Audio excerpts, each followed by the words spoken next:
Good afternoon and welcome to the Manly 16ft Skiff Club as we launch into the first two heats of the 25-26 Club Championship. It's great to be back for another exciting season of skiff racing on this stunning Sydney Harbour. I'm Jimmy Bury, and whether you're with us on shore in the clubhouse or tuning in from afar, thanks for being part of the Manly Skiff community. We look forward to sharing all the action with you this summer.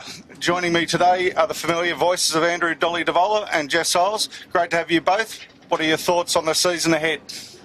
Afternoon, Jimmy. Hi, Jimmy. Thanks for having us. Thanks for being available, Jess. Yeah. I'm really excited for this season. We've got some new big names in the 16s and a really strong 13-foot skiff fleet. I think the 21 boats registered in the 13s, so it should be a good year. Yeah, shaping up to be really good, Jimmy. I've just been watching the last couple of weeks in the preliminary races leading up to this first club championship, and last week in particular, really tricky day, and there was less than a minute covering the top six boats. Really shows the quality of the fleet that we've got this year, and this club championship, I don't know whether we can pick a favourite at this stage. We'll just have to wait and see. No early standouts, you don't think, Don? I'm not going to make any early predictions, Jimmy, but I honestly think there's probably 4, 5, maybe 6 boats who could seriously be contenders. Yeah, 22 boats. Yeah. Well, anything can happen. Yeah. But at the pointy end of the fleet, you know, there's at least 6, probably more boats who are more than capable of winning races. Which one of them can string a championship together? We'll have to wait till the end of the summer to see.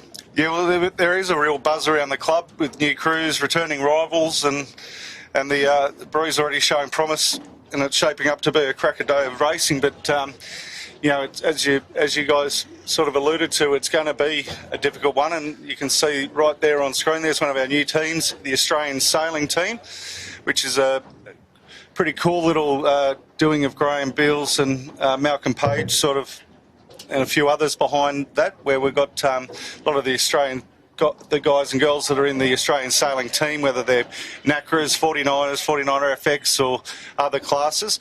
They'll be jumping in on that boat throughout the season, which is it's going to be pretty cool to see. Yeah, I think it's great, the competition in the class and at Manly, to have people of that calibre who are really keen to get in here and sail is just so great for our club and our class. Yeah, interesting with that AST boat, Jimmy. The Australian sailing team have seen the quality of the racing and the size of the fleet in the 16s.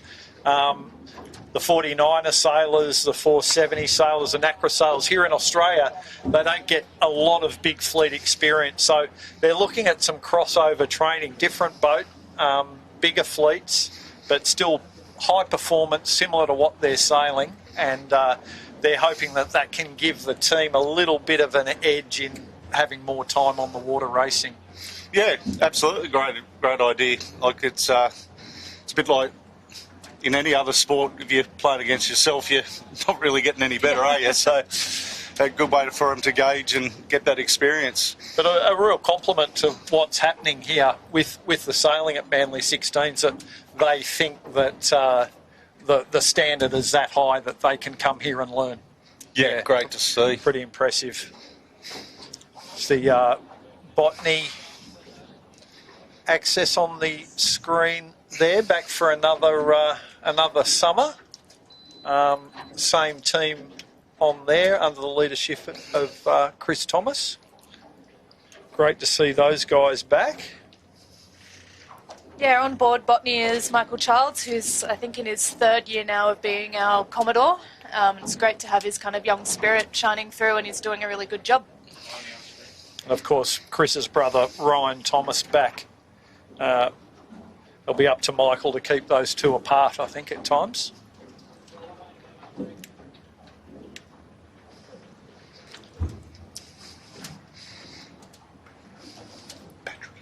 Cool, and as we can see on screen now, we've got IME.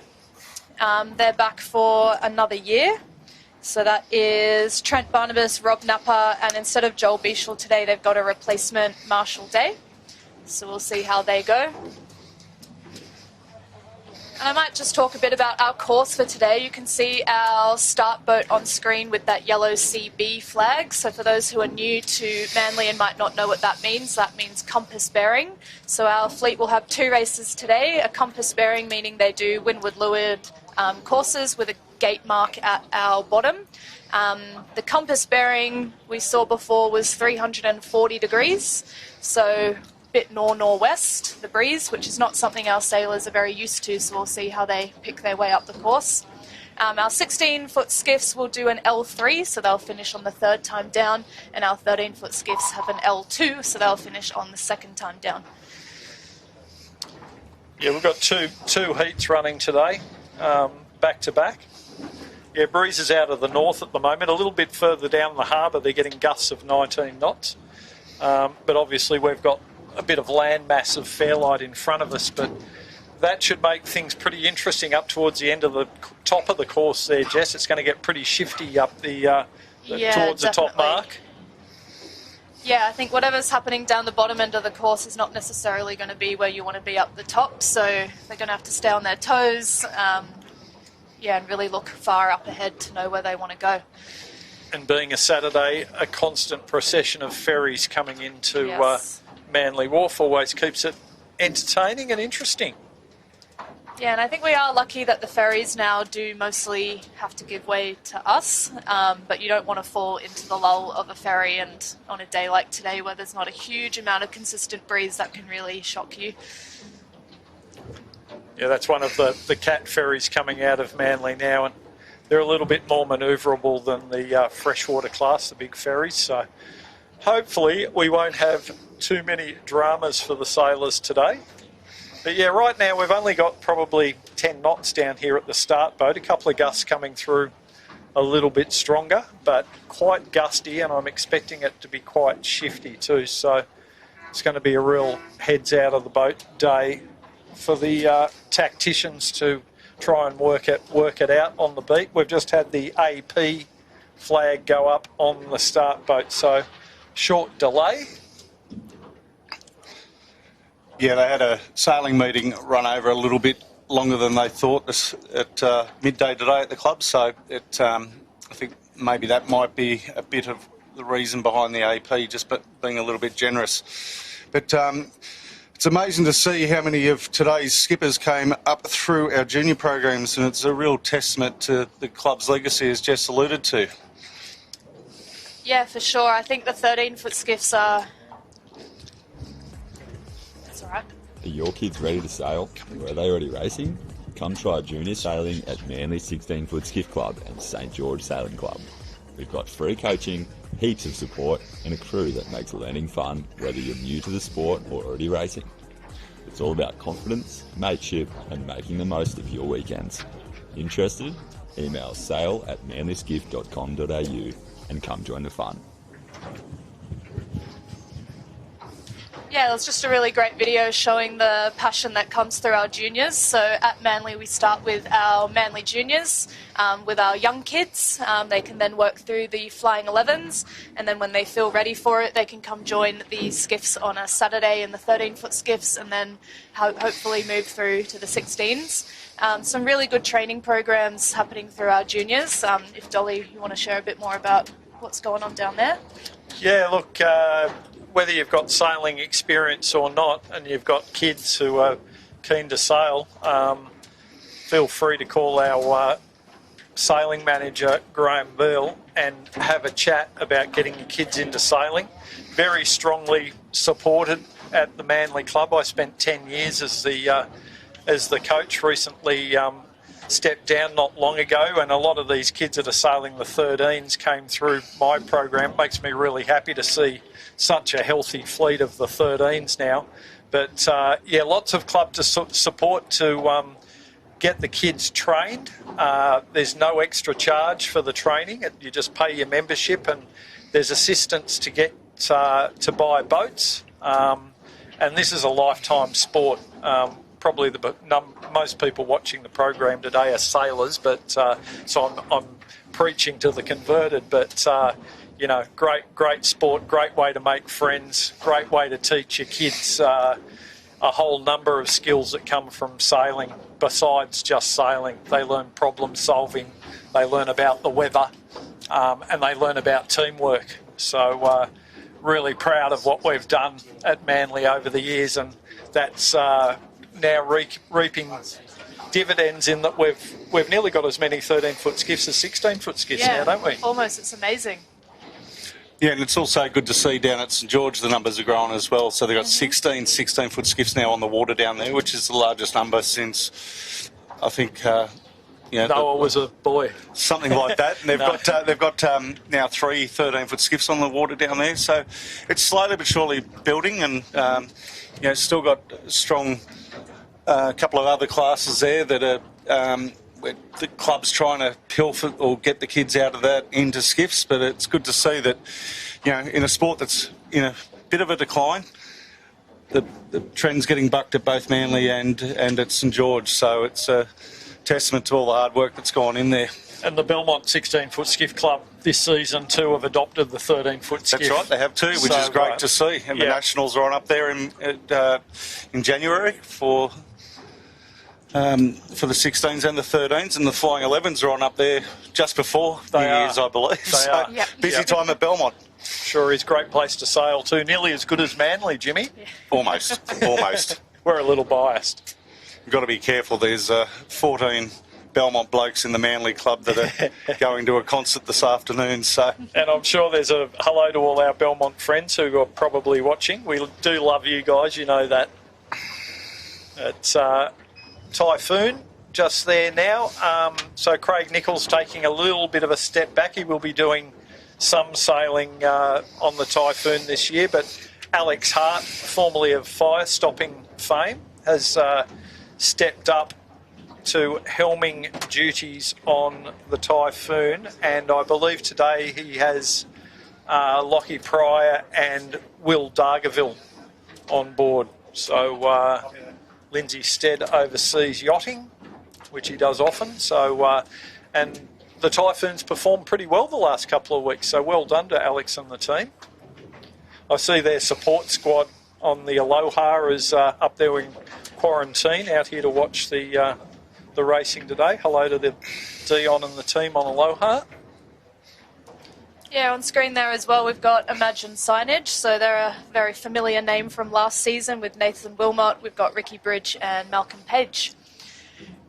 I think they could be ones to watch today. As we were saying before, there's a fair few boats who could be up in that top 5 fighting for first. And I think, Imagine Signage could be one of them. Yeah, Nathan and Malcolm, very good in a shifty breeze too. Very good at reading a tricky day, so I'm expecting big things from them today. And Ricky's just returned from an overseas holiday, I think might have been his anniversary or something. So I'm sure the boys are glad to have him back for the club championship, even though they had a worthy replacement in Brett Davis last week. Yeah, so our postponement flag has come down, so we're gearing up for our 5-minute warning signal soon. Just went out of shot with Matana. There was our defending club championship winner from last year, the Modern Concept Constructions. Kurt Hansen not here today, but they have Spencer Mackay in as a replacement. So that's our 5 minutes just started. So Kurt Hansen, I think Max Paul on Canberra Airport are both competing in the 49ers this weekend. That goes to show we've got some talent, and unfortunately they won't always be here. Yeah, they're overseas on Australian sailing team duties. There's the Imagine Signage boys just giving us a very close flyby there. I think they might have wanted to hand some water out the window or something, Jess. No, they chucked a coat hanger on board. They might be cleaning up the harbour. Yeah, that might be the secret.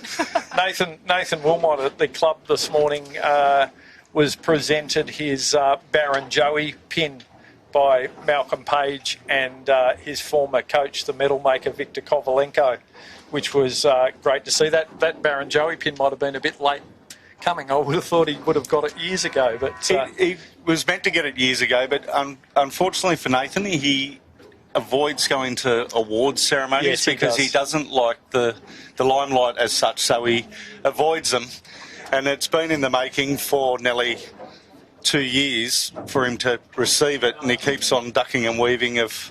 Right. He gets wind of it, and I'm surprised he didn't get wind of it when he walked into the club, and Everyone was Nana there. Wilmot's there, and Mum's there, Dad's there, and the penny didn't drop for him. So, but it was great to see, and absolutely well deserved. And now Mal Page is the CEO of Australian Sailing. It was very fitting that he was there to give it to him.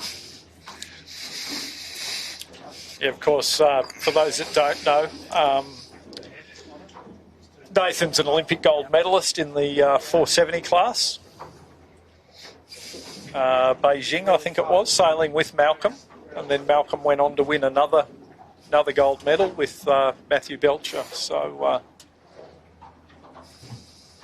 boat's just starting to have a little bit of a sniff around the start line here now.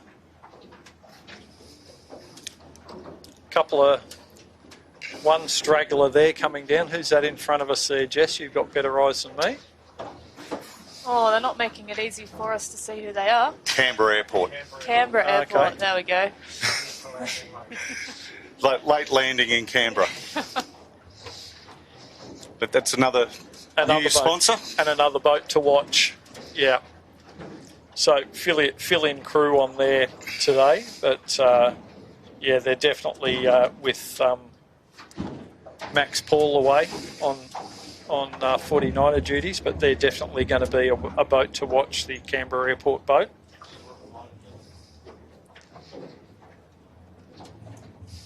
Just had a little bit of a drop in the breeze here, and it might have that's ticked around a little bit to the right. Almost getting around to a northeast direction from the north it was before. But as it's ticked around to the right a little, we've had a little bit of a drop in pressure, unfortunately. But obviously all boats sporting the big rig today. Yeah, we've got about a minute and a half to the start. So at this point, you can see the boats are all pretty clear on where they want to be. But you've still got time if the wind does shift to try and get yourself in the right position for the start. On a day like this with a short course, the start is so important. You can just give yourself a really big disadvantage if you're not in that first row. So I can hear a bit of yelling out of the window already with boats lining up and trying to push themselves in a good spot. Yeah, this breeze shift to the right has made the boat end of the line very favoured. Red Pump's red just capsized right in the middle of the rack up there. Well, they have too, Jimmy, yeah. I think the forward hand forgot to swap sides of the boat. They'll be up and running. They might be a tad late, but it looks like they're going to get up and get going pretty quickly. Le Mans to go start now. Coming down to 30 seconds, but yeah, the breeze shifting to the right has made it very popular up this boat end. It's pretty crowded. Most of the main contenders at this boat end: MCC, Sutec, Typhoon, the AST boat. And trying to squeeze in late, we've got Buckingham Marine, Red Pumps, and Botany Access. That's why I thought we'd move away from the start line a bit here, Dole. I think it's going to be a bit jammy. Geochemical Assessment's probably in the best position there for my money. On time and at the boat. Another new sponsor, Dole. Yeah, and they're going well, those guys too. So Nathan McNamara, who Jimmy and I know very well from the 18-footers, along with Warwick and Jack Taylor. They're stepping out nicely. Buckingham Marine, just to weather of them, also looking in very good shape. Daniel Turner with Gus Williams and Matt Stenner on board. Another former club champion. Looking to get another one back this season, I'm sure, those boys. Very polished team. Yeah, so I think we were right in that boat end start being favourable here, as we can see the spread of the fleet on screen. A little bit of a manoeuvre around that yacht for,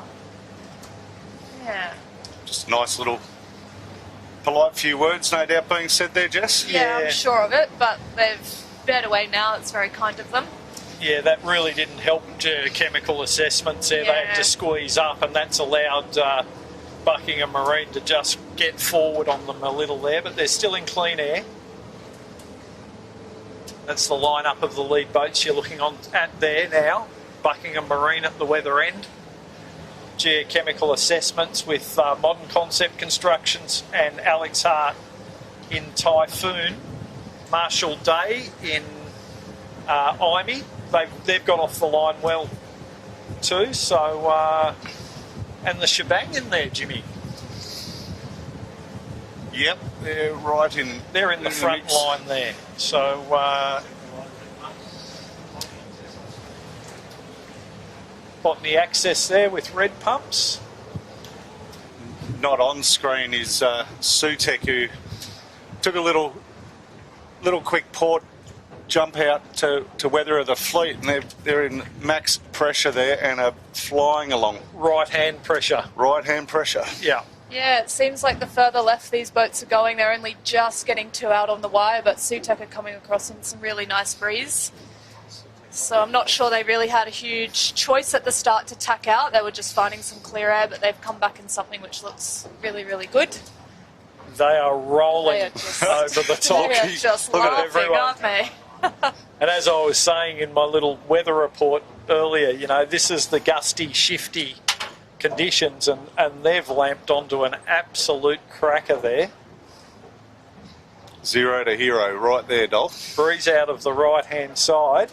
And we've also got Zoe Dransfield in Red Pumps Red, who had that swim on the start line, had to tack out of there as well and get to the right-hand side. She's had a massive gain as well. I think she's probably leading. Yeah, look, I think they're very, very clever at keeping their cool after a bad start and taking the time to look up the course and regroup themselves. You can see here they've just, the further right they've gone, the better the boats seem to be doing in this race so far. The other thing too to note, Jess, is they're well above lay at the moment. Yes. Where the top mark is, just on the point there at Fairlight in the distance.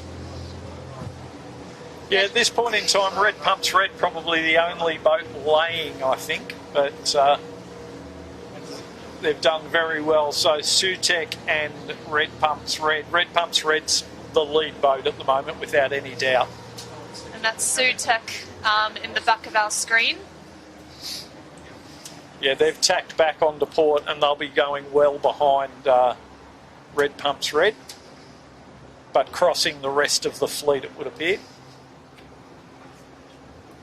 The boats in the far left, we've got Typhoon and MCC. They're going to have a very long port tack to get back to this right-hand side. It's never fun when you tack back and you're looking at everyone there, is it, Dull? Not at all. Yeah, even if you're feeling really good with where you are, you've always got to look over your shoulder, keep a little loose eye on what everyone else is doing.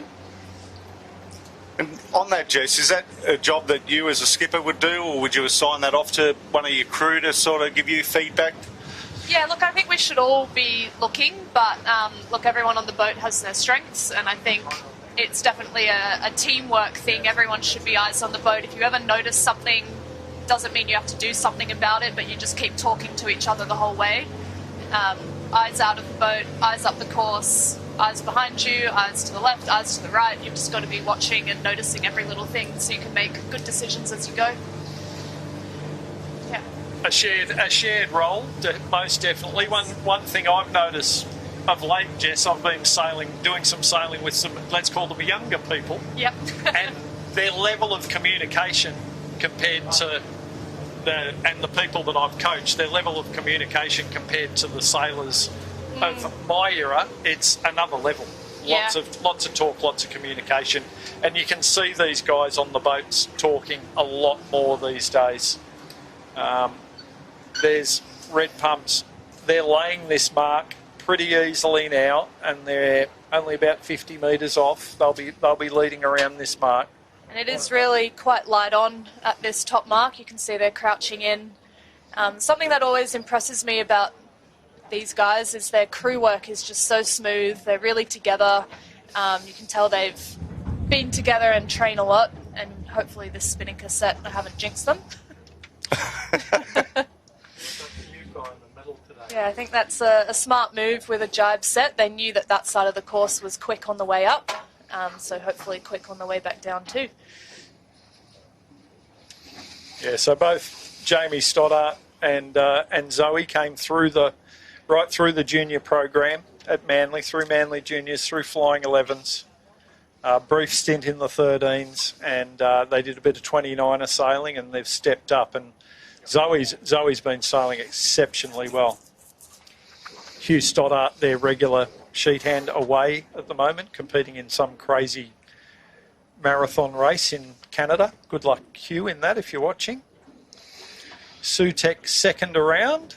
Fluid around in third with no signage. No signage on the fluid. Chad Beebe steering today. Yeah, so interestingly, Fluid has decided to not jibe set, so we'll see how that little risk has gone for them. Jibing now. Buckingham next round, then Bartley Construction. Altus struggling to make this mark. They're going to flop onto port right in front of Botany Access here. This isn't going to end well.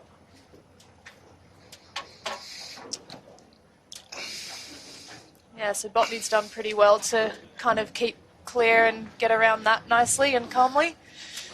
Leaving Altus in irons, and they are probably going to have a bit of trouble getting out of there. Red Pumps next around, Tyler Dransfield with Greg Windust and Jay Harris. Now on Altus today we have a guest, Orlando Sadlick, who was very, very talented and did really well in the 16ft Skiffs last season. So it's great to see him getting a ride in the 16s. And I think he's been doing a bit in the 29ers as well, so very talented sailor. Orlando does a bit of everything. He's been on a foiling A-class cat. He races a foiling windsurfer as well.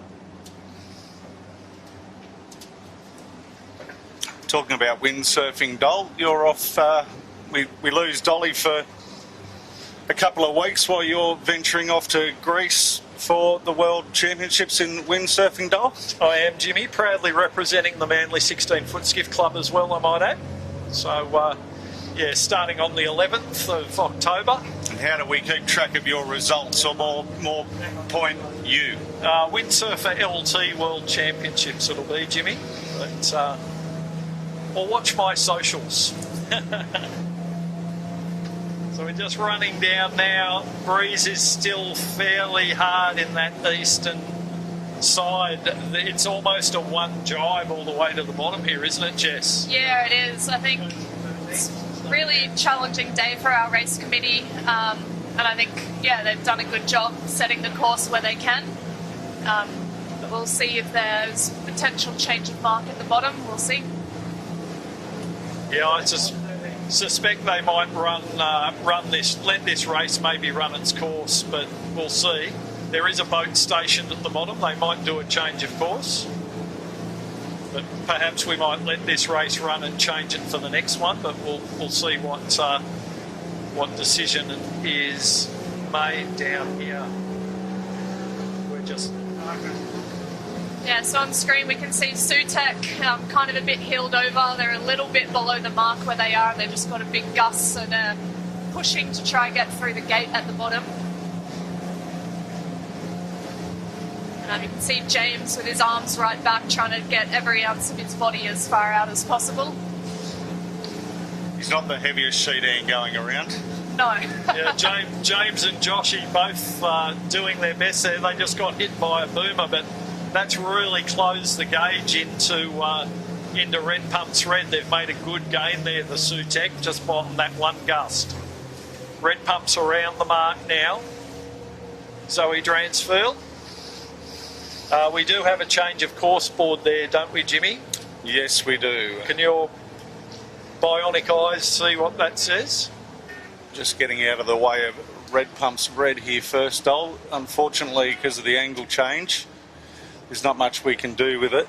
But I did see a but I can only assume a plus and possibly... to the right. Yeah, to the right would be... But into the ferry lane.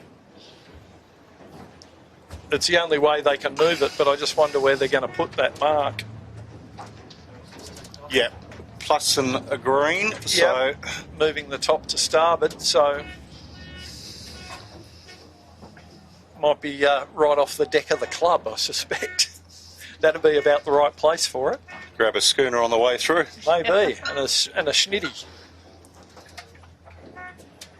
So Buckingham Marine following Sutek, and then Chad Beebe and the boys in the fluid. They're having an absolute cracker here.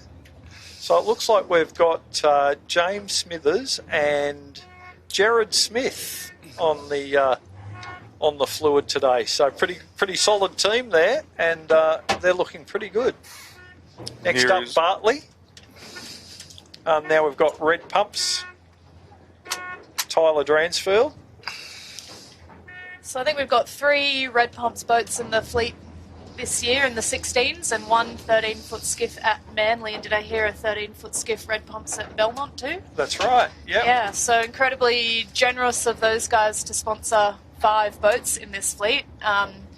Yeah, really lovely thing they do for the class, just getting people on the water and helping them out.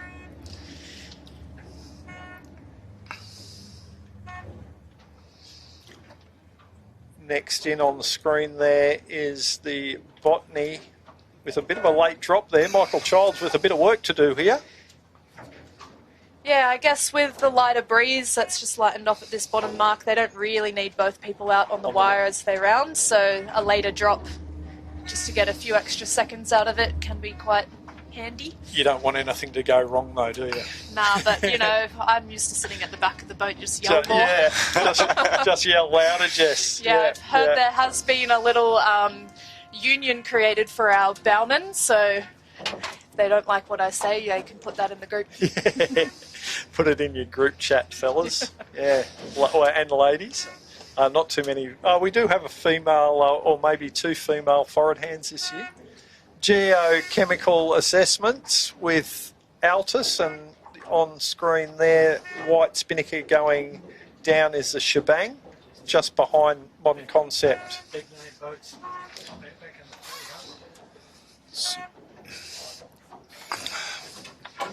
Yeah, and that's what you're talking about, Dolly, where it does go wrong and can't get the kite down. There's a knot in the halyard, Jess. Yeah, I'd say so. I think it looks like it's jumped the sheave by looking at it. It's all the way up. Yeah. It hasn't moved an inch. Red Concrete managed to just scoot around them, and then we've got Marshall Day in the IME a little bit back in the fleet here. Yeah, you're right, Jimmy. They've capsized deliberately, so they obviously have a pretty serious problem with that halyard. Imagine signage. Imagine signage, Typhoon, and the AST. Well back in the fleet. They got caught on that left-hand side when the breeze shifted. So apologies to Nathan and Malcolm for putting the commentator's curse on them in the pre-start there.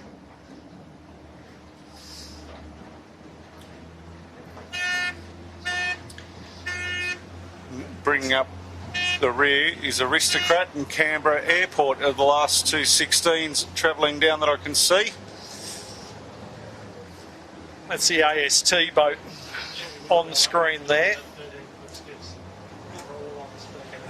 Looking like a very straight mast setup, which surprises me, them being 49er sailors. They usually like a nice bent mast, but maybe they've got sporting the new black sails. They might be looking to try and get a little bit of depth into that mainsail for the lighter air.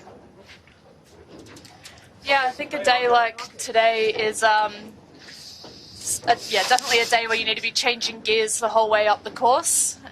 Skippers should be having that boom bang cano in hand all the time, every gust, every lull, changing gears.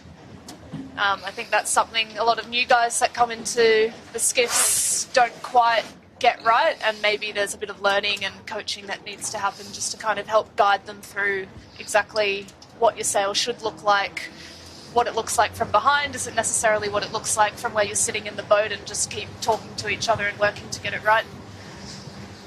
Yeah, a lot of them earlier on are just trying to get comfortable in the boat, so they find it difficult to get their head around too many things to think about at once. Yeah, but for sure.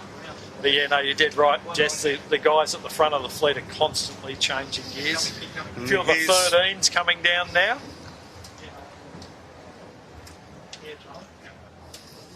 Leaders in the 13, we've got Buckingham's in front, which I think is Theo Franklin and Ash Napper. Looking at them there, I'm pretty sure that's Ash in the back. Yep. Yeah, it is, and they've been out training the house down. And next we've got, that's one of the Milnham boys, so 41. Who's that, Jess? No name on the boat. But that was Benny Milnham, so that must be Botany Access with some different sails. Ben's listed on Botany Access. Our next 13 on screen is Harkins with Heidi Bates and Zara Marks. So Heidi sailed with Orlando last year, and now she's got Zara on, so it'll be great to see them doing well so far. All-girl team, yep. Yep. So Heidi, the former national champion. We'll expect big things from them this season again. And the 13 fleet, they're all pretty close here, Jess. So yeah, they're doing well. Some good racing. Yeah, so we might just make our way back up the course now. We'll see where they've put this top mark. It's going to have to be a long way in the right. I think I might have been right, Jimmy. I think it might be on the club deck. Well, the Matana's not on its mooring, so they can just use that. Use the mooring. It makes it very tricky because they've got to get past stay in pressure and get past the headland at Kilburn Towers. Very big wind shadow. So you don't want to get in too close, but you don't want to get out too far. Just talking about the 13s quickly, the Manly Club helped finance to build the 5 new boats during the winter, which is good to see. So yeah, well. And 5 wasn't enough, yeah, from what I hear. But yeah, that's right. There was more demand than supply. Yeah. So and there's Red Pumps Red coming downwind for the second time, 2 of 3. So going to be a very, very quick race, this one. Yeah, freshwater class ferry rounded the mark there, I think, Jimmy. So hopefully we're not going to upset them too much. Hopefully Phil Barnett's on duty today. Is he back from overseas yet? I'm not sure. Yeah, I'm not sure. But hopefully the skipper of that boat will be working with us a little bit today and give us a little bit of leeway. Yeah, they're so generally pretty good. Yeah, there's our top mark on screen. So it's now got that kind of fluoro green wrap around it to signal that we have a change of course mark.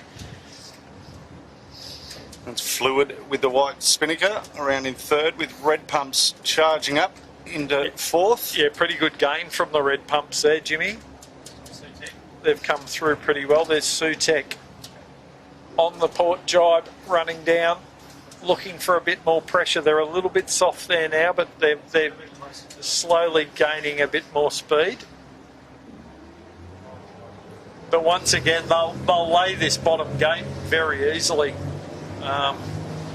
One jibe, they might have to put one in just to get a bit of depth at the bottom, but it's almost a straight up and down course here where I'm sure the next race will be moving that start line over towards the Bombora a little.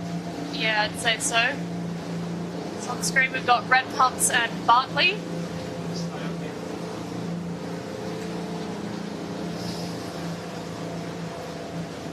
That was Fluid. We just flew over the top there.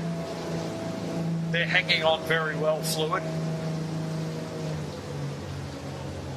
And Geochemical just rounded the mark.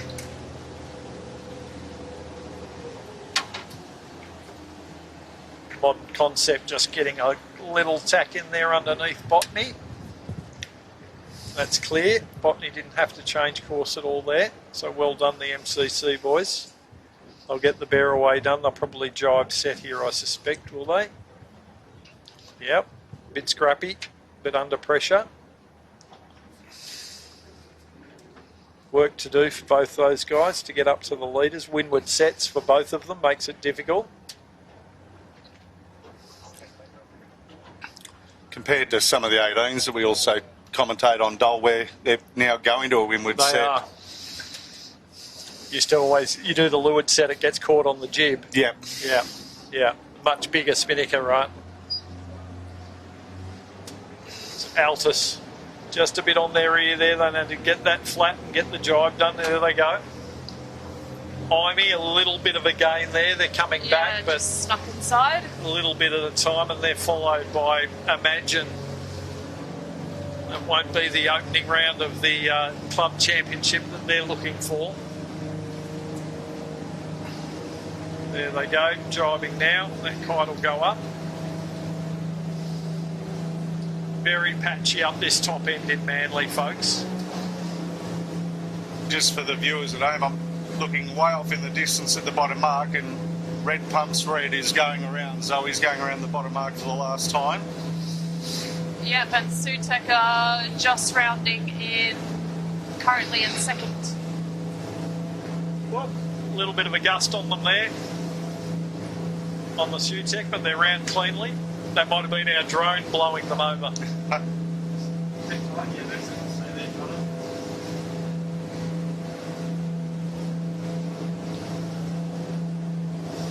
Here's the chasing pack of, I think that's Shebang with the white spinnaker on the left of screen. Then you got Imey.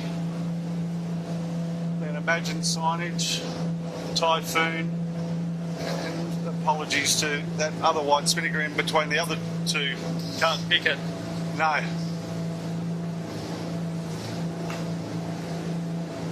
It's our director's favourite colour spinnaker. He loves white spinnakers. Yeah, nice. On every boat.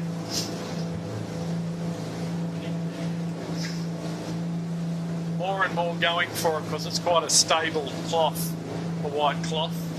There's a lot of people going for that unless their sponsors require a particular colour. Yeah, so Red Pumps and Bartley are our next two around. And Fluid just sneaking in there as well. But yeah, another couple of positions picked up by the Tyler in the Red Pumps there, so good gains being made.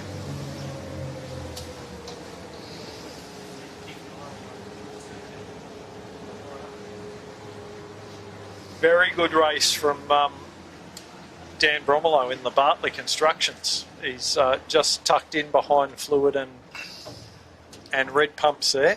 Yes, that's my brother on board as well with Jesse Lilly and Andrew Isles. I was able to sail with them a couple of weeks ago and kind of had a chat about, like, you can do it. It's just confidence and believing in yourself, and as soon as you give up in a race, you're just going to slip backwards. So, yeah, great to see them doing well today so far. Your words of wisdom obviously work, yeah? Jess. Hey? Maybe you should take on the club coach role. But no, they're having a great day today, and they're not super light, those boys, either, so they're doing well. Yeah, they're doing good. Really well, but Zoe MCC just coming in on approach there, leading Botany access in behind them with the blue spinnaker, you can see.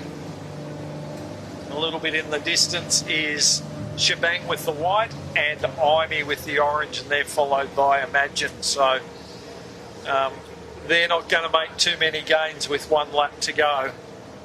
Sutek just off screen at the moment, but I can just let you know, there we are now. Sutek have, thank you fellas, Sutek just made a little step up to windward there. They were to leeward of Red Pumps Red, and they wanted to get on that same line rather than be controlled by the boat to windward. So they've made a step up, and they've stepped up to a little bit of pressure too, but both boats are heading towards that lee of Kilburn Towers. You've got to get through that well to do well. But yeah, good gains from the Sutek there, isn't there, Jess? They're closing in a little.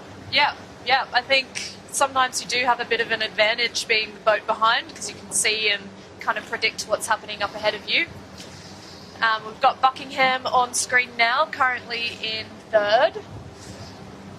And just that little bit to leeward, so... Yeah, and you can see how they're kind of really leaning right forward, trying to get all weight forward through the light patches. No one walks a boat more than Matt Stenter and Gus Williams. They are up and down that gunnel, constantly working the boat. But yeah, they're probably just getting a little bit of gas from Sutek there, but what they might gain is being a little bit further to leeward, they might miss a little bit more of the lull. So we'll see how that pans out. There's the two boats on screen there now, so you can see the gap. Yeah, and you can see the difference between Buckingham really kind of sailing in a nice line by the looks of it, and Sutek have slowed right down just in that lull. Yeah, just a little bit more pressure, but Buckingham are going to sail into that lighter air shortly, but just for that little bit of time they made a gain there. So pretty cunning, Daniel Turner. But yeah, this top three are closing up, but Zoe Dransfield in Red Pumps Red still with a pretty healthy lead, and you're just looking back there now on Sutek and Buckingham. Now our camera makes that distance look further than it is, folks. They're still pretty close here. And there goes our leader in the 13s, Buckingham Marine Services, closely followed by the Harkin. Who else? Yeah, good gain from Heidi there too. She was a lot further back than that on the first lap. So she's coming at them. They're pretty light on the Harkin this year.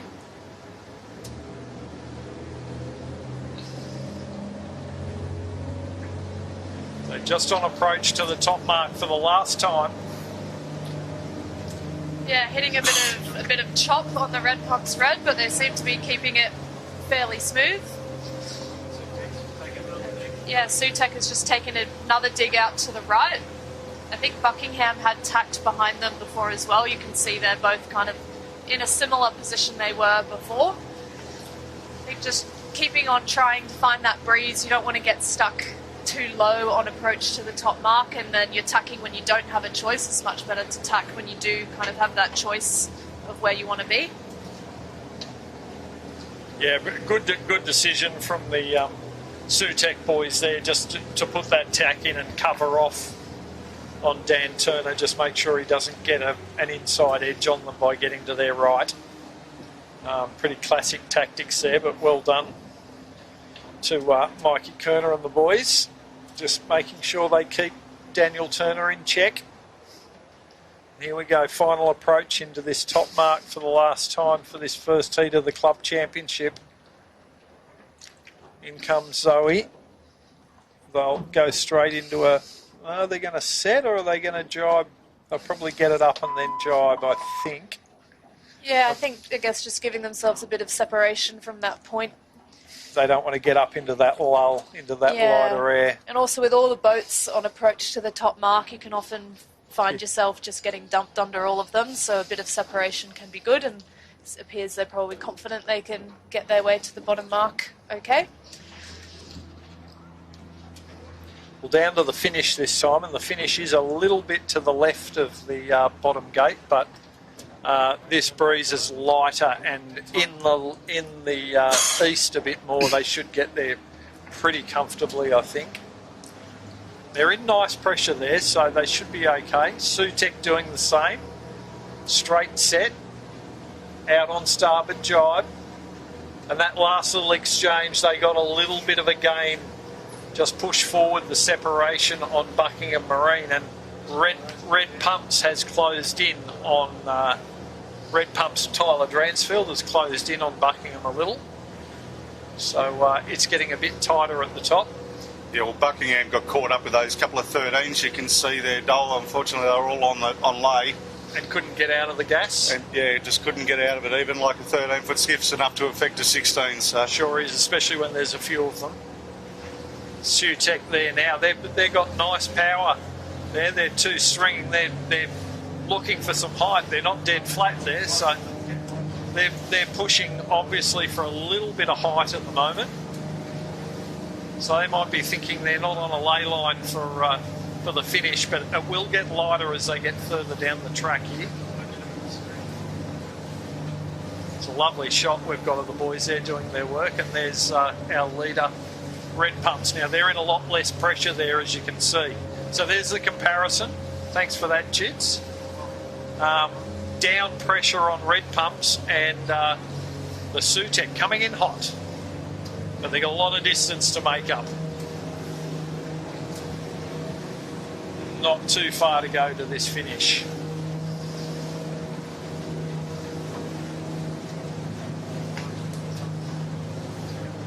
Red Pumps Red just starting to pick the pressure up again now. They're on a nice lay line for the finish.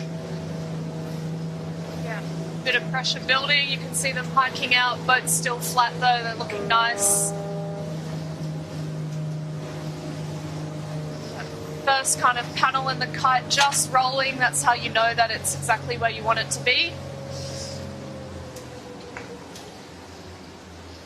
And once again, drop in pressure. A little bit of more shift to the east, and does that just spinnaker look a little bit Yeah, small? I think that's about to number say 2 that, spinnaker Jimmy. on the big rig.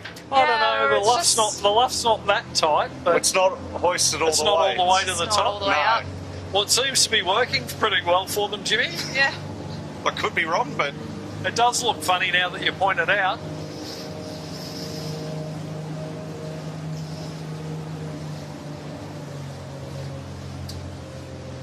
Maybe they might run that scenario all the time. Seems to be going well. new trend. Yeah, as Jimmy's pointed out there, you can see the spinnaker isn't fully hoisted to the top. It does look short in the foot. And the luff is fairly tight. So I think Jimmy's on the money there. That looks like a number 2 kite, doesn't it, Jess? The bloke that makes those spinnakers won't be very impressed. I'm sure of that. Guess who's getting the 5:30 phone call tomorrow? It's not us. But they're going to take the win. That's all that matters. Yeah, so that blue mark just to the right of screen is the finish mark between that and our same start boat.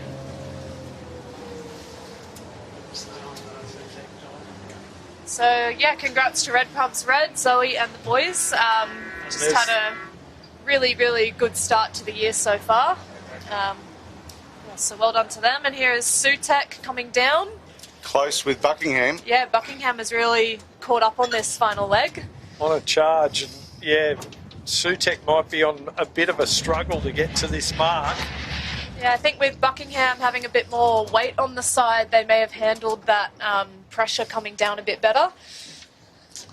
Oh, I think the Sutek is still going to get there though, Yeah, folks. only just.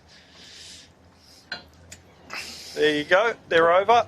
Yeah, a really good fight back from Ruffy on Buckingham. That's something they're well known for. I've heard a few times no one sails a better downwind than them, so good on them for fighting back. Well, they were a bit deep early, as were our next boat, Tyler Dransfield, in the red pumps with Greg Windust and Jay Harris. Big comeback from those guys. They needed to get it right, and they did.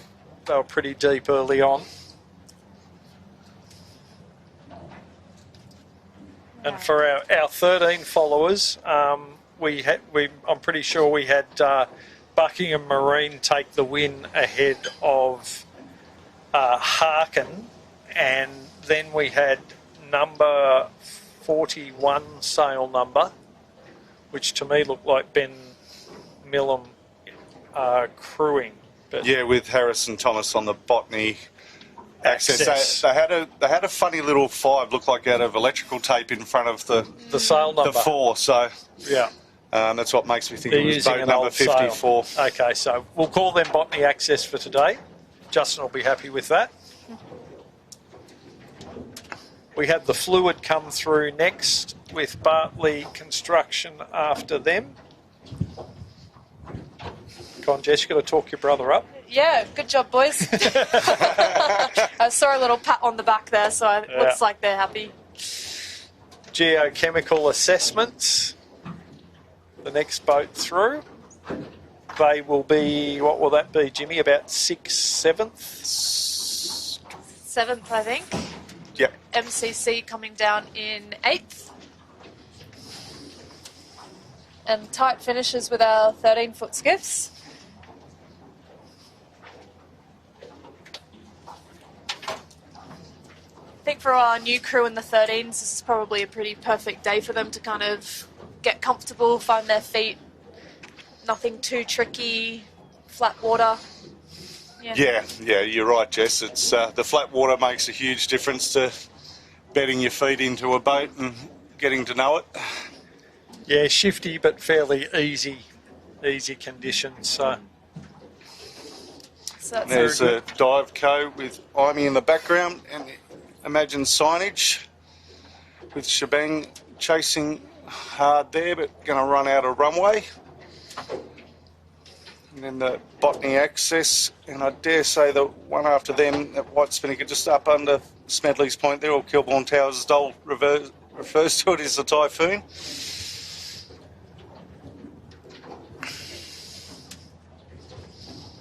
yeah, a bit of a shame. A few of these boats were up there early on and got pinned out on the left-hand side, and when the breeze shifted to the right quite hard, they really were at a big disadvantage. Especially when Dolly spoke them up before the race. Yeah, the commentator's then- curse. We all And then know. during the race. We all know how the commentator's curse works, Jimmy. And here comes the Altus. Yeah, bit of bad luck for him at the top mark, which was a bit unfortunate. But looking at that, I think Phil has two young people stepping up into the 16-foot skiffs in Oliver Cook and Orlando Sadlick. Yeah. So good on them for giving it a go with, I think Phil Cook is probably he'd be close to the longest. I believe Six. him and Fast Eddie, Craig Nichols, are both well up there, aren't they? Yeah, well, Fast Eddie would have the he'd have the title. title for now. He's just got to get out this season. Yeah, make an appearance. Yeah. Now tell me, Jimmy, is Oliver Cook Gavin Cook's son? I believe so. Yes. Yeah. So Phil's nephew. And everyone from Manly knows the Cook name at Manly 16-foot Skiff Club is synonymous. Very long history at the Manly Club for the Cook family. So on screen there, we've got our Australian sailing team. Yeah, okay, Chits is telling me it's his 35th straight season. So not only is it his 35th, he's never missed one. So I think that goes through to his junior years, but yeah, that's a pretty good effort to never miss a season sailing, isn't it, Jess? Yeah. For sure, I did enough and gave up after a while, so good on him.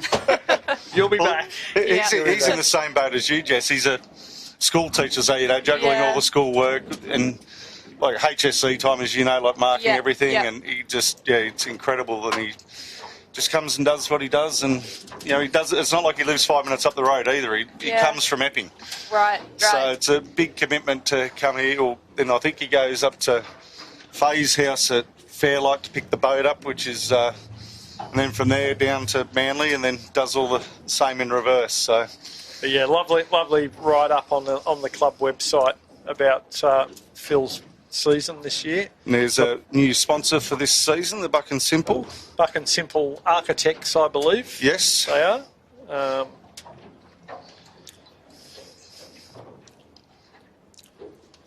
And obviously they have a 13 as well. But on the 16, Tommy Cameron, who came through juniors under my tutelage, stepping up to the 16s this year from the 13s, and with a very good mentor in Tim Lees and Pete Jansen sailing as crew for Tom. So doing well. There's the Red Concrete, which is the third 16-foot skiff sponsored by Greg Windus, or the Windus family. A little window in their spinnaker there, Jimmy. So hopefully that doesn't get any bigger. It looks like it's just contained to one panel, but a bit of a tear there. Probably got caught in the hoist. Yeah, it looks like they were the ones who had trouble getting their kite down. Nozomi, that was the blue spinnaker there. That was one. So they've had to have a swim, try and get that spinnaker down, and still managed to finish, which is great. And then good on them. Chasing them home is the Canberra Airport. So not where those guys want to be, but a bit of a fill-in team on the Canberra Airport today. Nozomi, I should mention, Eliza Kirby with Connor Hay and Hugh Skeen. newish combination there as well. But great to have Eliza, another female, in the Manly squad down here. We've probably got more female participation at Manly across our juniors through to seniors than a lot of clubs, something we're very proud of.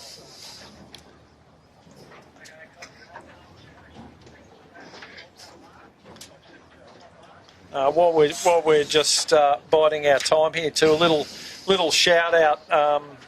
Manly racing doesn't happen without our volunteers, and thank you to all our volunteers that get us on the water. But one of our very long-standing volunteers who has been with us for a couple of decades and laying the courses, shout out to you, Mark Connor, who's just having a bit of a recovery after a hip replacement.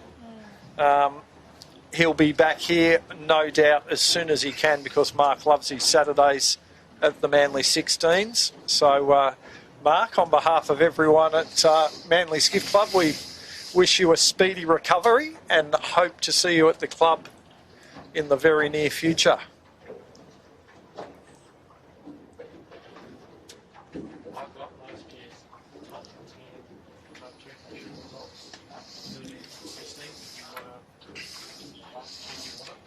And then also, while you're talking about volunteers, Dol, Barry Hodge was made a life member today at the annual general meeting. Hodgie has always been one of the nice guys around sailing and always helped out, and finished his competitive sailing career and now is on one of the rescue boats. So good on Hodgie for his service to the club, particularly around the Keg Cup. Very instrumental in the operating and the running of the illustrious Keg Cup. I think Hodgie's the only one with a set of rules, which was written on the back of a coaster some time ago. But just got a message through from Mr. Craig Nichols as well, saying Phil is in the boat shed, no picking up a boat. So must be someone else there. Oh, well. So,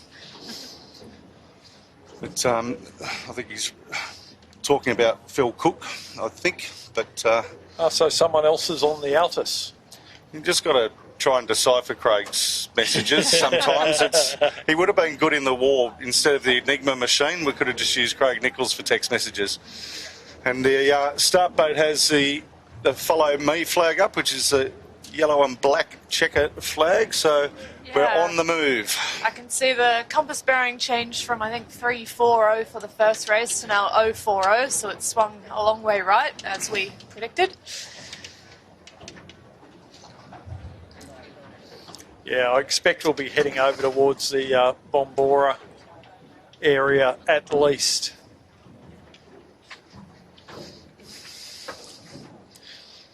So, and obviously, because we're in a bit of a holding pattern, we've got last year's top 10. So just to give the viewers at home a bit of an idea, there they are for the 16s and the 13-foot skiffs. So that's who rose to the top at the end of last season. And a lot of those teams will be hoping to do it again, but... Yeah, for those who weren't aware, Moon and Yachts is now the Buckingham Marine. So that's a change of sponsor for them, but same crew. And Davis Marine is now the geochemical assessments. So other than that, all the rest are normal riders and players. And it's a reasonable form guide. I think there's been a few small changes,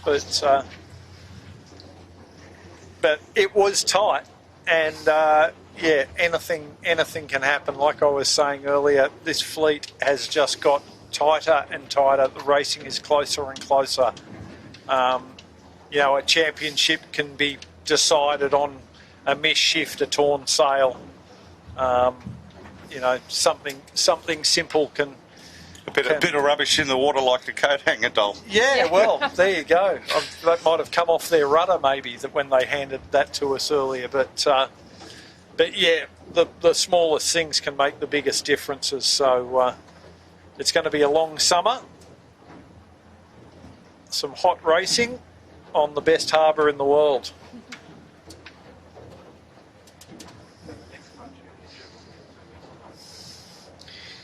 Yeah, and only 2 weeks till our next club championship, which unfortunately I won't be here, as you mentioned, Jimmy, but pretty tight turnaround. I think our next one is a long course. Is that right, Michael? Yeah, so long course for the next one. So in only a couple of weeks' time, we'll have 3 of the club championship heats done and out of the way. What a way to start your season. Yeah. If you have 2 shocker weekends. Well, you know, it just shows that you need to be prepared, and the boats who have put in the effort in the off-season Yeah. will reap the benefits of that.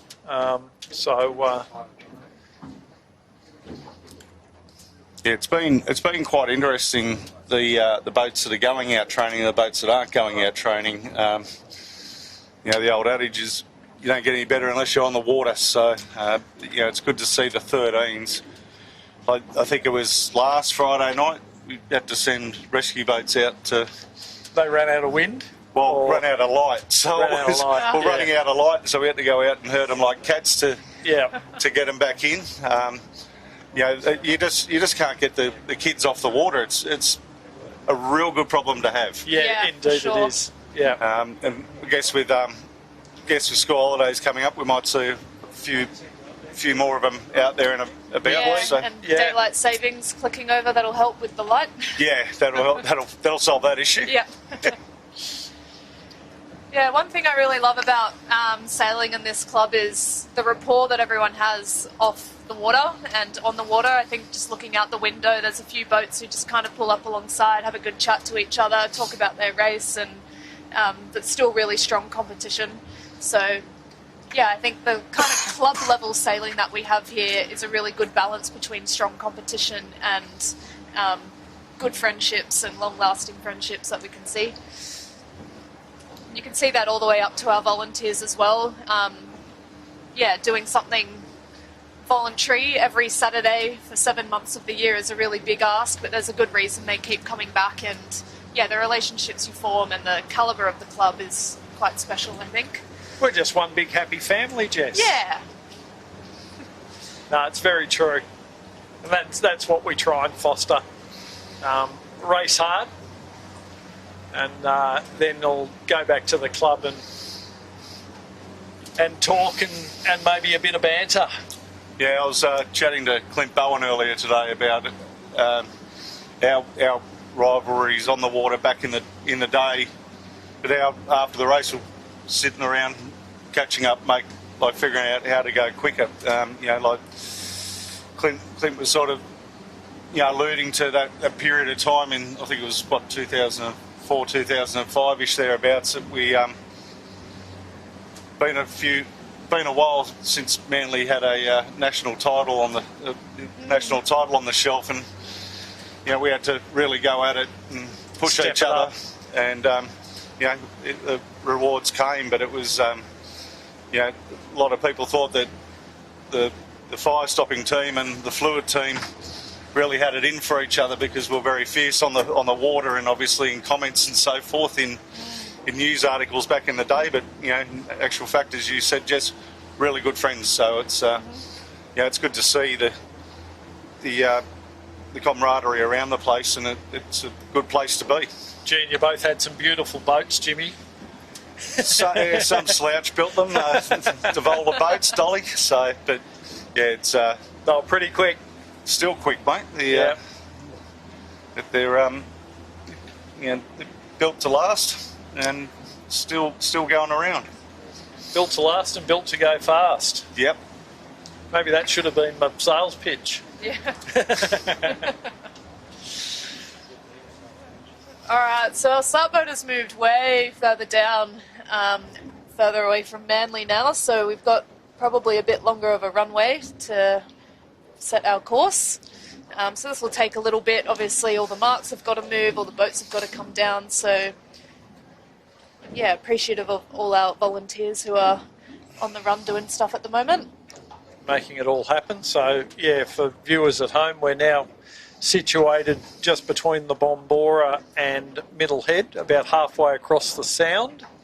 I expect the top mark will be not too far off, probably Kilburn Towers or Smedley's Point, Jimmy, as you always like to correct me.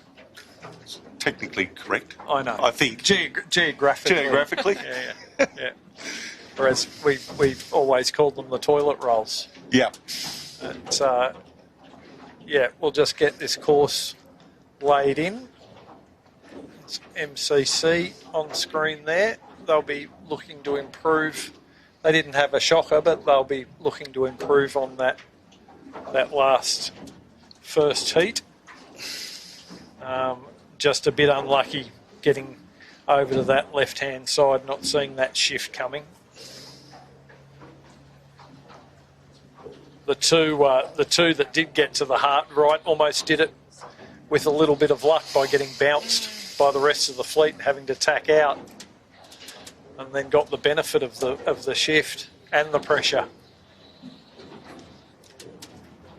Very patchy here now though, Jess, isn't it? Very gusty. Yeah, it definitely is. Some big holes in it, but there's a little bit of pressure in the gusts, so... Yeah, I think the 2-race days are interesting. Like, I kind of liked it on a day like this where you had a chance to reset in the middle. I think you've got to give yourself a kind of mental break from all the thinking you've probably just been doing. But you've also got to have a good chat with your crew and have a think about, okay, we've moved. What's the new course going to look like? Where do we think we want to go? Where do we think we want to start? There's lots of things you should be discussing at this time. And hopefully they've all brought a bottle of water too. Yeah, keeping hydrated. But yeah, I also like to get an early run off what I think the start line's going to be and have a little bit of a short beat just to see what's going on. And I've just seen Imagine Signage, Sutek and Buckingham Marine do exactly that. Taken a little tip out of Dolly's coaching manual. Maybe they've been watching the live stream back. But yeah, they're just heading up into the Bombora area for the start of the beat. And the breeze is very shifty, so it was a lot more right before and it's ticked back a little bit to the left again. Sutek were quite high on port tack there before.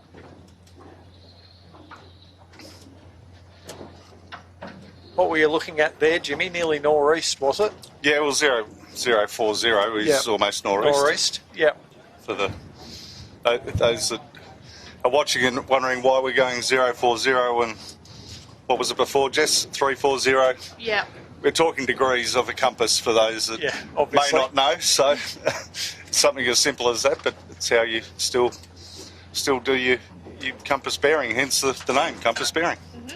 So... Back when I was a kid, they were called windward lewards. We didn't even get a compass bearing. We just got told where to go. It was upwind. Yes. Yeah. Sail up there, you'll find that mark that belongs to your club, go around it and come back out. But yeah, we're starting to get organised now. The Matana has the anchor down. Looks like one of the boats has the pin with them, I think. Well, it's a pin boat, which is getting towed at the moment, unfortunately. So there's something wrong with the... Yeah, I think a couple of weeks ago they had a bit of a problem with... Water in fuel or something? Water in fuel, yeah, not ideal. But as a pin boat, they've just got to get to the right spot and put their anchor down. So it's good they're managing. Tell us about the people on the pin boat, Jess. Who's on there today, do you know? I don't know who's on the pin boat today. I thought it might have been Mum. Oh, no, Mum's on the start boat. Oh, she's on the start boat? I didn't see her. With Dad also on the start boat. I can see Dad, yeah. Or maybe it might be Bernie Kerr or someone down on the pin boat then. Yeah. Your mum loves bouncing around in the pin boat sometimes. Oh, she loves it. Well, she's taken up doing results this year, so she's got her laptop and getting all the results done as efficiently as she can. So I think she's kind of enjoyed that little challenge of learning the system. In the pin boat, Dole, we have Heather Taylor and Bernie Kerr. I was right with Bernie. Yep. Yeah. Heather Taylor is a mum, I think, isn't it, of one of the sailors? Yeah, and Bernie's another one of our volunteers who's been around for a while and has been incredibly generous with his time. He sailed a bit with 16ft Skiffs, helping train up some new kids that were coming through the class. So, yeah, thank you to Bernie for still sticking around and doing your thing. Yeah, club captain for many years as well. Yeah, great asset to the club. Yeah, we can see on screen there we now have W courses, so W4 for our 16-foot skiffs and W3 for our 13-foot skiffs. So instead of finishing to leeward this time, we're now going to finish going up to windward. So 4 upwinds, 3 downwinds for our 16s. We've got to go back up there to go to the club anyway, so you might as well make them work for it, right? Yep.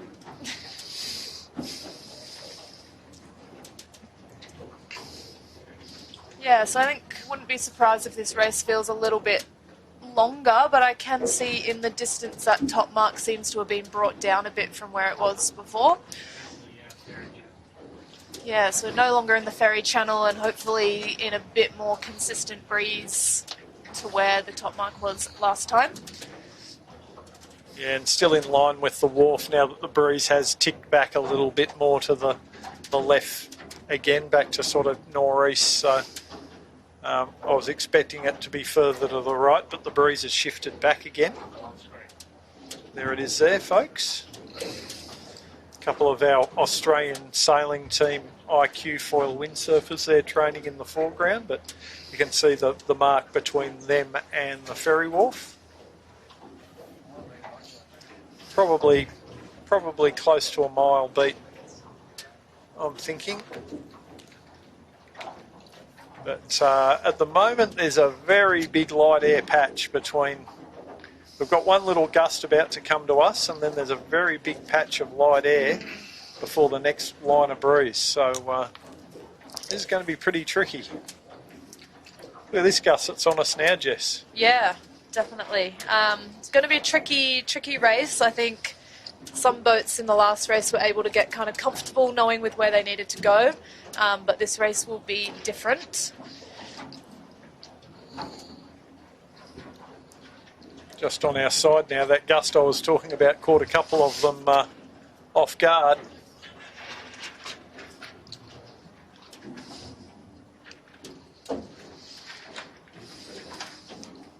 Sutek once again, you can see next to the start boat there, just having a look at what that start line's going to look like.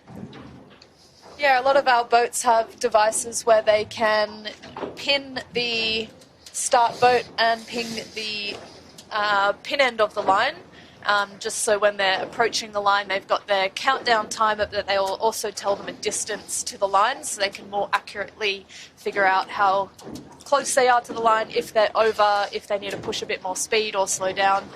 Quite a handy thing to have as long as it works. Yeah, most boats using the Vicaris system, but there is a few others, the Sailmon, and a few others, but the Vicaris is becoming quite popular. A bit worried that technology, people become a bit too reliant on it, but it's certainly a good thing. Certainly a good thing to have that time on distance indicator. Mm-hmm. I think it's also just a bit of fun at the end of a big day to see what your top speed is. Yeah, boasting, bragging rights. As long as you didn't have it turned on in the trailer when you were coming down the freeway. I was just about to say that, Dol. It's the only time the guys on Red Pumps ever seem to post their top speeds. Gee, you just happened to do 110 kilometres an hour. Yeah.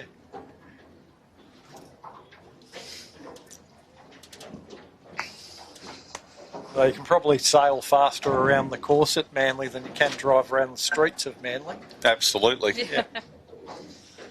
The streets of Manly are now all 30 on That's the right. on the flat, so it's pretty bad when those kids on those e-bikes go past you. Feel a bit frustrated, but there's not much else you can do, is there?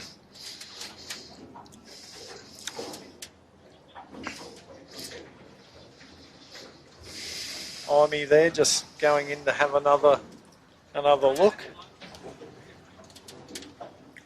Bit of a baptism of fire for young Marshall there for his first race down here, but he's in good hands with Trent and Rob. Two of the best, that's for sure. I'll be looking for a bit of redemption this time too.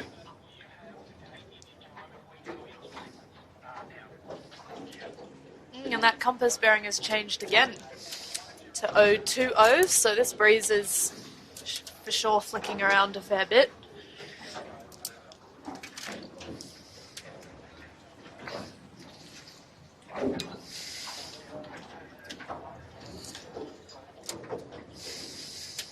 Well, that's the bearing for the mark. I don't think it'll be that bearing to the wind at any given No. 2 minute, 5 minute period. It's really shifting around.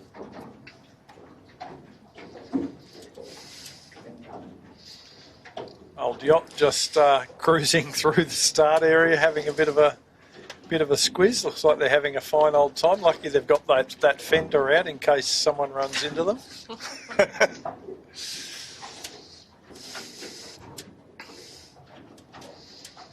Probably been looking for it all morning. That meant to be on the side of the boat, right? Not sure what their top speed on the Velocitec will be today, Jimmy. I think that's terminal velocity we're seeing on screen now, Dol.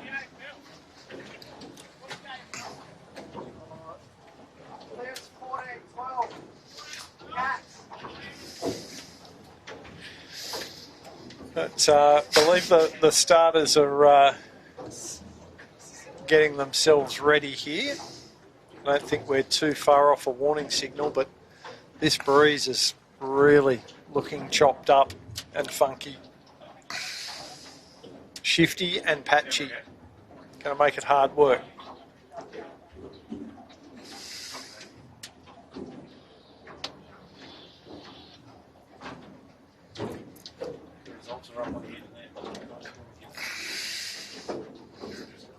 And for the viewers watching at home, if you want to have a look, the results are up on the internet, on the Manly 16s page. So for that first race, they're already up. I think we've got Jess having a quick dive into the webpage to have a look for us. But Yeah, well done, Mum. Did a good job Yeah, I getting was them up about nice to and say. quick. get an A+. I think she's quietly proud of herself on that one.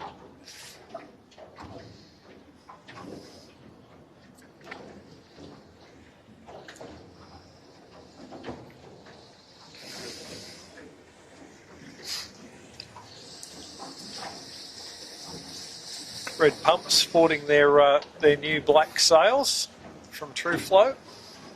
Seem to be going pretty well through the water today after a pretty shaky start. They certainly made their way through the fleet.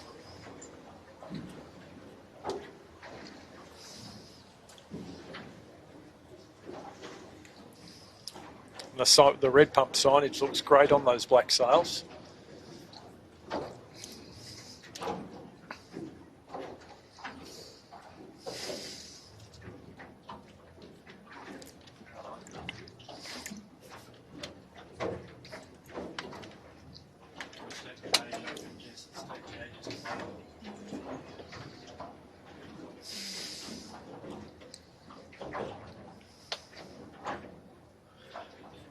Someone out on our right there, Jimmy, doing some repairs by the looks of it. Is that Imagine?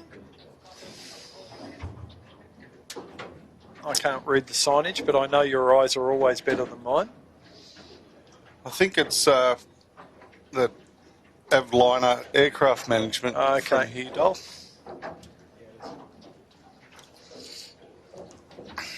Obviously trying to fix something on their rig.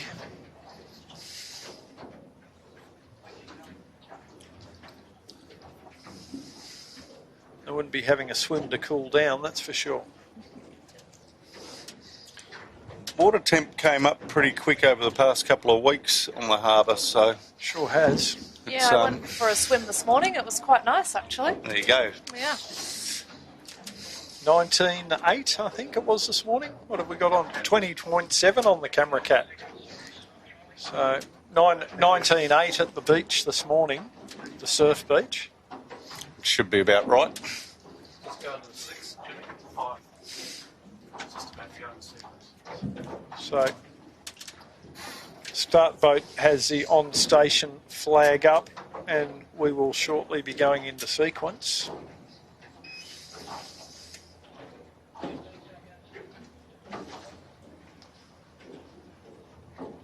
Just about to come up. Breeze looks like it's shutting down a bit when you look up the course. Very patchy, Jimmy. And that's our 5 minutes to the start of race 2.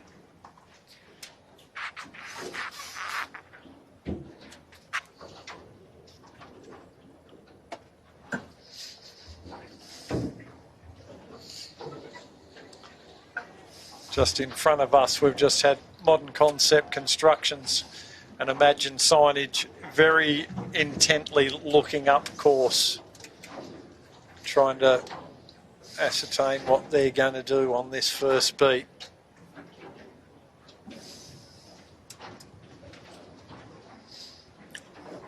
Quite a short start line I'm looking over there at the moment.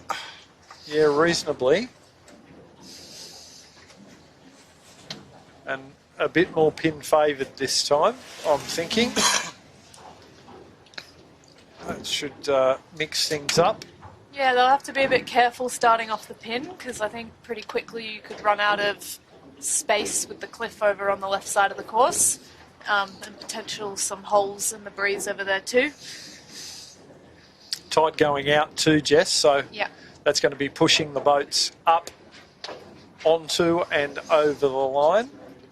Let's see, second heat of the clubby. They might have shaken out the pre-race nerves with that first heat. I wouldn't be surprised if we might see a few getting a bit over-eager in this next race, but it is pin favoured. It is a bit hard to cross the line, but you are presenting your foils side onto the tide, so it's giving you maximum push. I'll want to be a little bit careful.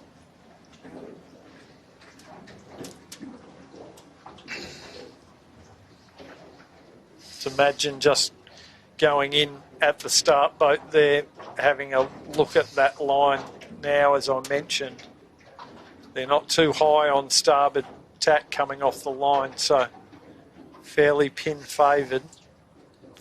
But you get down that pin end and can't tack out, you're going to risk getting into the very light patchy air underneath Dobroyd Headland. You'll need a lane to get out of there. So Yeah, I'm just looking up the course of those, what are they called, IQ foilers. that's it, Jimmy. Yeah. See, I'm learning about windsurfing all of a sudden, Bob. They've definitely got the haves and the have-nots with breeze up there at the moment, and they're just up in the Bombora. There they are on screen. So it's Struggling to get up on their foils. So that means it's sub 8 knots. would it still be sub 8 knots with me on board one of them, Dol? You might need 10 or 11, Jimmy. Right, that's what I thought. That's what I thought. Yeah.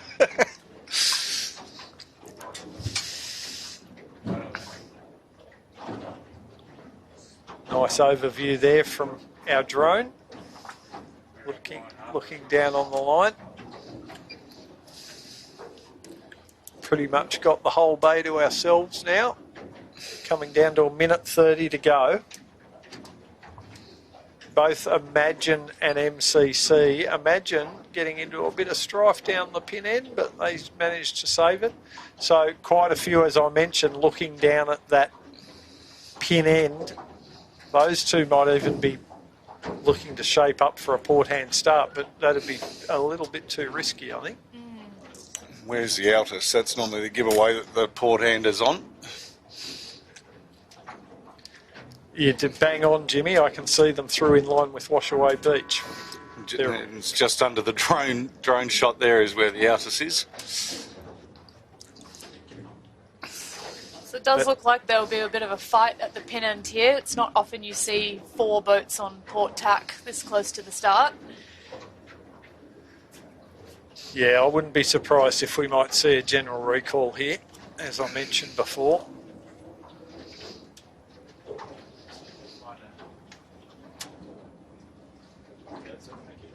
Tide's already starting to push boats up onto the line. A few of them having trouble getting out of there. And you can see the effect it's got on the start boat, how much the tide is.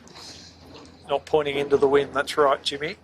And yeah, there's boats well over the start line already. We're down to 10 seconds. Pretty much all the boats down the pin end are over the line. From where I'm looking, they're trying to duck back now. And yeah, there's our general recall, so we'll call them all back and have another go, see if they behave themselves better. Given the time delay, I wouldn't be surprised if we have a U flag rather than our blue Peter at 4 minutes this time. If Hugh Lester was around, it'd be straight to black. Yep. He doesn't mess around. Well, I think he is on there, isn't he, Jimmy? Or not? No, he's not on there. I think he's on the Hugh Cook. Okay.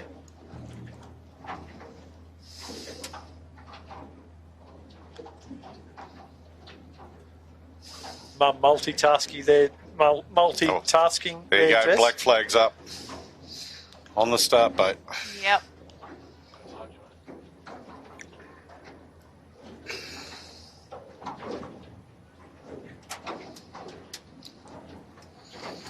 Couple of boats just having a little bit of a beat just to see what the outcome of that tactics they used on the start produced.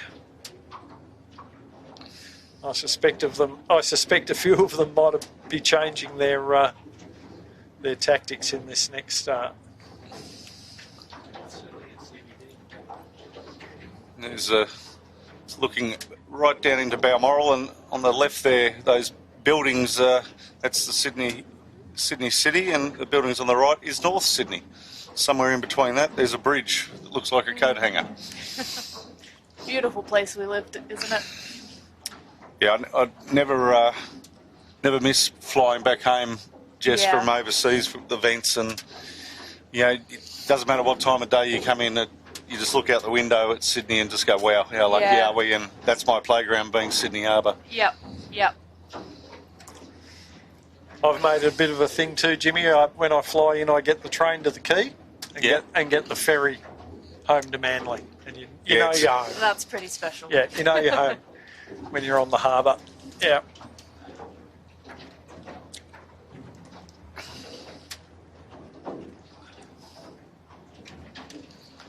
So a bit of a delay. It's making for a long afternoon. Folks, stay with us though. We'll be underway shortly.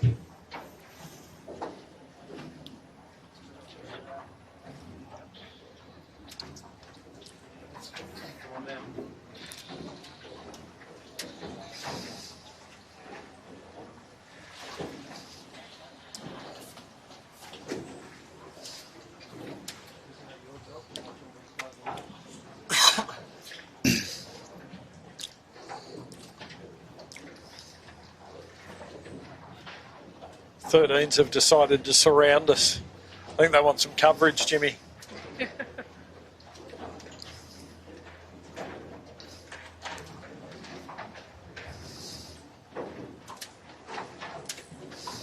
Every one of them with a smile on their face, I might add.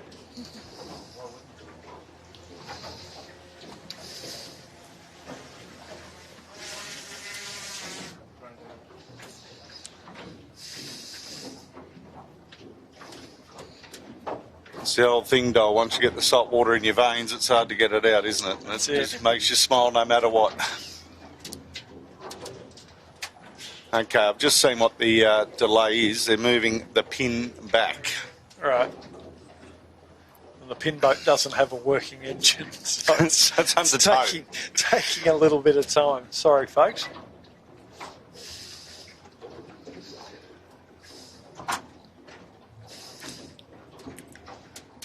Yeah, just taking a bit of that pin favour out. Poor Catherine Oles standing up the front of the boat trying to hold onto the conduit with the flag going. The arms will be burning.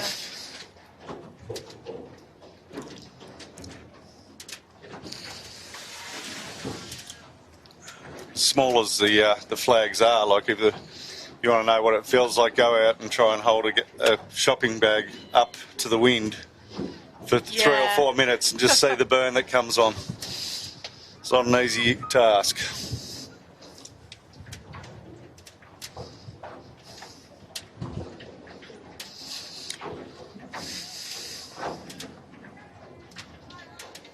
Yeah, they could give her a little rest and take that down. Let her take that down and pop the AP up for a minute. There you go, it's down. There we go. So it'll be 6 minutes till our start.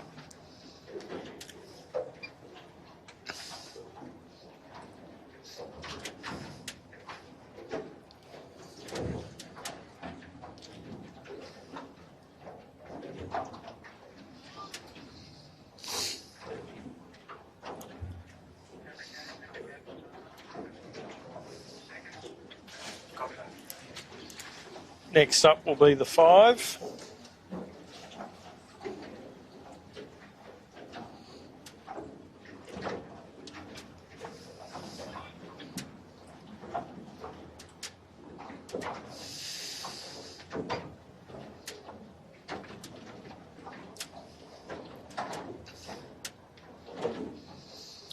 What the sailors have got to take into account is the Bombora, although it's not working near as hard as what it has been over the last couple of weeks with all the storms and that, there are a couple of little rogue ones that are popping up in there. I've been just keeping an eye on it up there. You don't want to get in there too deep and get too complacent because it can end very poorly. As it did just the other day, Jimmy. For who? One of our former Manly volunteers, Mr. Paul of Shenko, shout out Paul if you're watching, we were out doing a bit of windsurfer training and the Bombora was pumping. Good mast high, waves coming through and a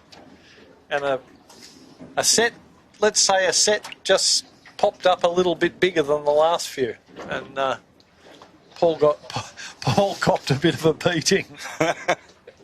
That survived, so some good waves were ridden and some good fun was had.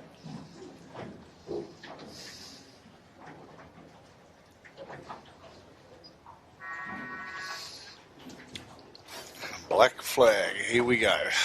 No messing around. So for those who don't know, a black flag, if you are over the line at any point in the last minute, you will be disqualified.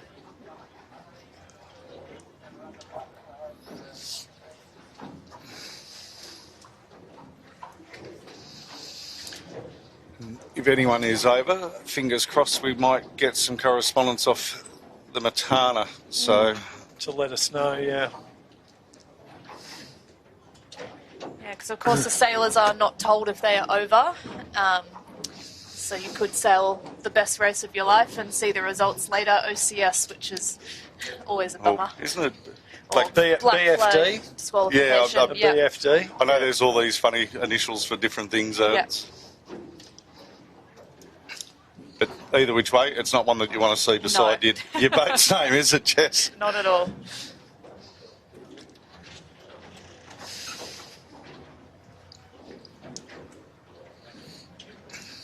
Or my initials, Jimmy, ADD. Pretty such sums up my personality.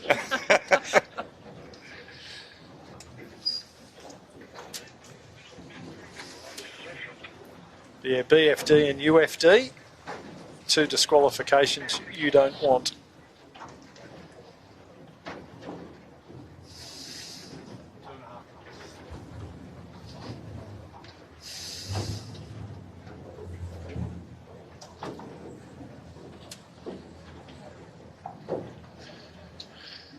Coming up to 2 minutes to go, and it already looks like everyone's being a little bit more reserved. But there's also quite a few that are a fair way from this line. So Buckingham Marine Daniel Turner well down to leeward towards the pin end, as is Alex Hart in Typhoon. Imagine signage with Nathan Wilmot. They're still looking at that pin end, it And looks Canberra like. Airport's the furthest away, Dole, just to the left of screen. Oh, yes. Yep. So, Imey as well back from the line. These guys are going to have, it's pretty light. They're going to have some work to do to get up to that start line. Meanwhile, the rest of the fleet pretty well racked up about 10, 20 boat lengths behind the start boat.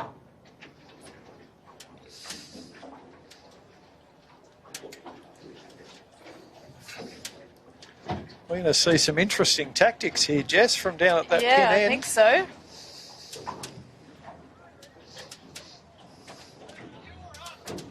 Coming down to a minute to go. And it's a pretty short line, so there's not going to be a lot of room for someone to get in there. But both Daniel Turner and Imagine are coming in on port tack, and they're going to be lucky to find somewhere to go. Yeah, not a lot of space that the rest of the fleet have left them to come through. So risky manoeuvre. Imey well back from the line, but on starboard tack, but they definitely need to advance up to the boats that are above them, or they're just going to be in a world of pain in gas. Yeah, with still 20 seconds to go, some of these boats are far too low and have run out of room to get through. Not a lot of breeze to get yourself going. Yeah. Zoe Dransfield and Tyler Dransfield, along with Sutek and Geochemical Assessments, trying to own this boat end. And there we go. I think MCC might have been in a little bit of strife there. They looked over the line and a black flag start. MCC looked like the only one in trouble. Imey came in on port tack, so it was a little bit hard to judge. Imagine managed to find a little gap to get through. Didn't do too badly out of it. Daniel Turner in Buckingham, who also tried that port approach, didn't work out quite as well for him. We'll wait to see if we hear something from the start boat, but to me it looked like our defending champions, Modern Concept Constructions. If they weren't over, they were very close. Yeah, well, good on them for kind of pushing the boundaries. I guess that aim to get a good start was high on their priority list. Now lots of boats have tacked out to the right here, so I guess they weren't really liking the look of under the bommy. Yeah, more pressure out on this side, isn't there, Jess? Yeah, definitely.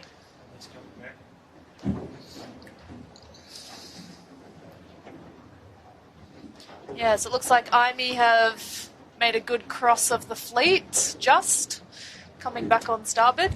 Yeah, starboard tack advantage. They just I think Bartley Construction had to take a little dip. So they're well in contention. Red Pump's red in good position as well.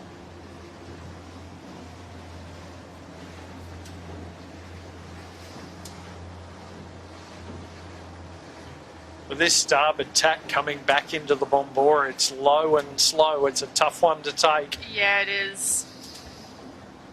Yes, I think Imey may have made a really good choice there, putting that dig in early while they knew they kind of had the cross on the fleet, and they've put themselves in a really good position.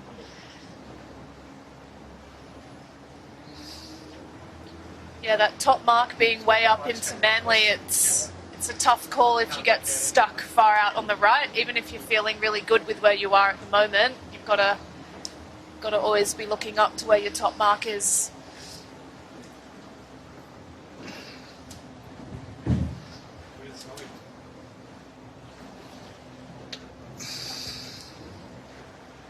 Yeah, this is going to be very tricky and very tough to pick these shifts. At the moment where we are, the breeze is around in the left.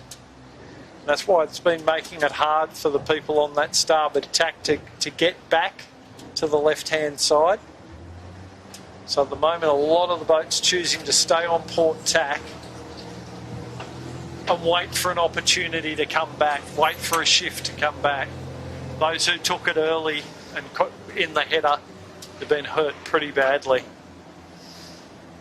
So there's Red Pumps Red with the white hull. So that's Zoe Dransfield. Done well. Nathan Wilmot's done pretty well also in Imagine signage. And as I mentioned before, Bartley Constructions. Daniel Bromelo doing really well off the start here. Probably close to leading, I think, Bartley Construction at the moment. Yeah, they could be. They crossed back in front of IME from before, so IME didn't lose too much from heading up to where they were now.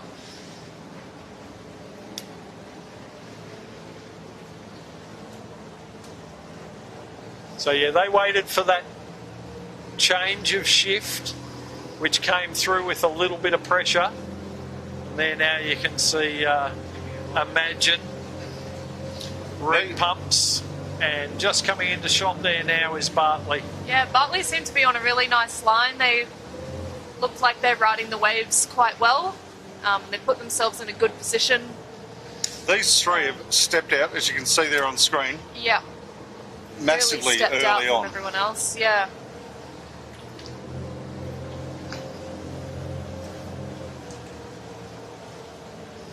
IME done reasonably well from where they were. Modern Concept Constructions not in a bad position, but with work to do. And just looking back from Imagine there now at the trailing boats, so they look pretty well advanced on Bartley and Red Pumps Red, but the camera angle's very deceiving. Those three are very close, a lot closer than the camera angle makes it look. Yeah, so Bartley's just tacked off there. It was a bit hard to tell on camera, but Zoe and Red Pumps did a really good job at kind of squeezing them out, pushing all the height and kind of forcing Bartley to fall in behind and tack off to get some clear air.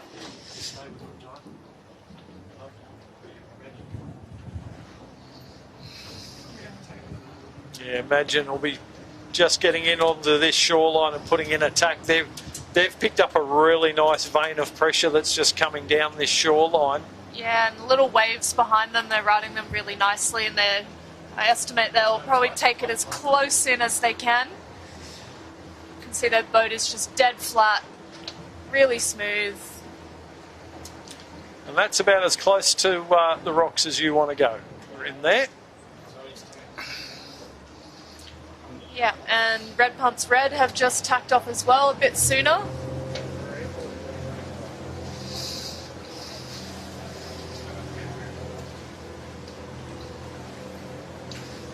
There's Canberra Airport in the lineup there. They're up in the sort of top 4 or 5. Big improvement on their last race.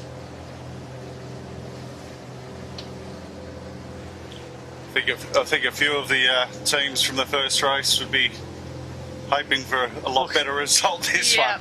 Looking for some redemption. Yeah, so Imagine had to go behind Canberra Airport there, so very good gain from those guys. We've got Red Pumps Red. Looks like they'll cross everyone here, and I think they will lead. Yeah, I think they'll work to put themselves in a comfortable position heading up to the top mark. Was there any obvious reason why Bartley Constructions, did you see, take They got out early? squeezed out. They got squeezed out, okay. Yeah, they couldn't hold their line above Red Pumps Red. They had to tack out. Right, yeah, because they've dropped back considerably. Yeah, that tack out really hurt them, unfortunately.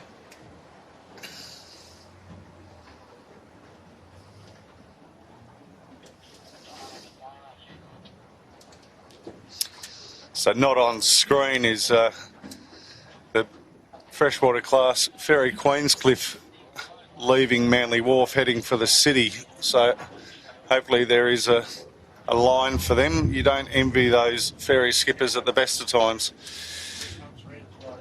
Yeah, looks like he's got a pretty good line to the left. I think he'll manage to keep clear of most of the fleet, Jimmy. But yeah, on approach now to the top mark. Zoe Dransfield with Jamie Stoddart, Flynn Sprott. But here comes Daniel Turner. He's going to try and slam one in here, is he? Yeah, they've done really well on that upwind. So I think boats will do a normal set around here, kind of get themselves in as close to that cliff as they are comfortable and head on down to the bottom. Yeah, it's a nice little line of pressure running down that shore, isn't there, Jess? Yes, you want to definitely. get into that and then jibe and run down that shoreline. Imagine signage in third place, and then the newcomers in the Canberra Airport, they've chosen to jibe set at the mark. Next up we'll have Imey with fill-in skipper Marshall Day down from Lake Macquarie. Very promising young sailor, Marshall.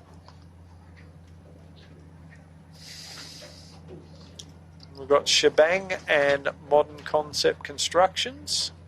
And then the Bartley, yeah, they had a bit of a loss there, didn't they, Jimmy? Yeah, that's what I was Very expensive. thought I'd ask the tack. question. Yeah, I think that benefit you get off that little puff on the cliff and getting forced to tack out just didn't help them. There's some fluid building with no signage. Botany access.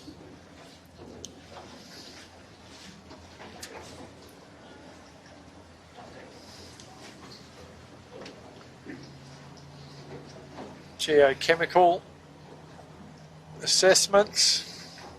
Got a tight rounding here with red pumps.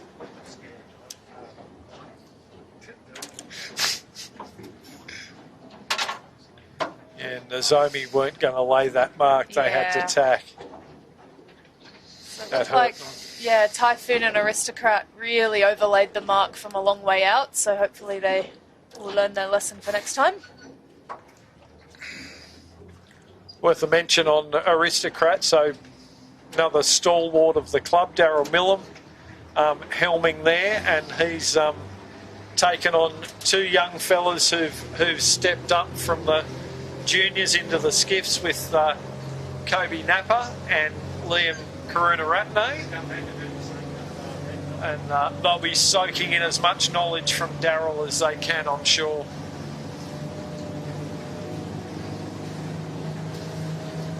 It's quite funny, that sponsorship, if you remember back when, with Chad Beebe, Daryl Millam and so on, all were sponsored by Aristocrat back in the day. They were, yeah.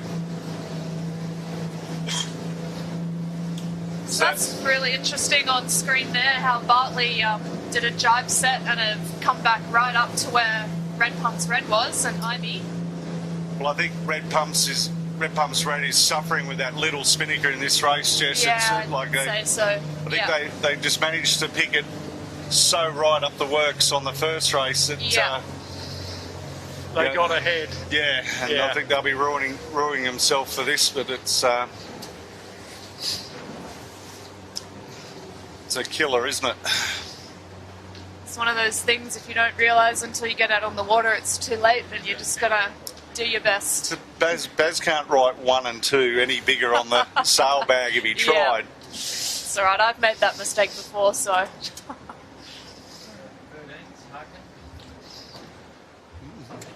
The third in the 13s that are just going past us is Buck and Simple is way out in front, with closely in second would be Harkin and Buckingham Marine Services with Texco, which is a new sponsor that came on end of last season. Yep. Texco is Angus Griffin and Ewan Darlow. Buck and Simple, Lockie Jensen, who's another great young sailor who's come through the fleet, through the junior ranks and into the skiffs. He has Max Barrett sailing with him this year. There's Imey on the screen that I think are now up into second.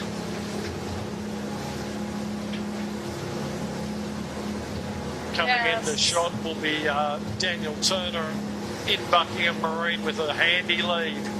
Yeah, definitely a fair few more tactics on the upwinds and downwinds now. They need to think a lot more carefully about their jibes, and you hope that your crew work is up to scratch so you can jibe when you want to, and you know that it won't lose you a huge amount of time.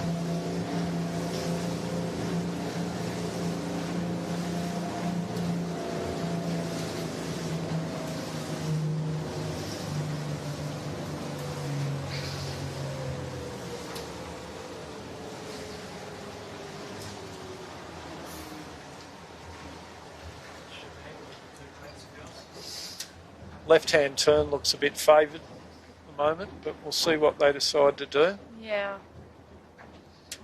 There's Shebang on screen there with both Georgia and Alana Clancy on board today, I believe.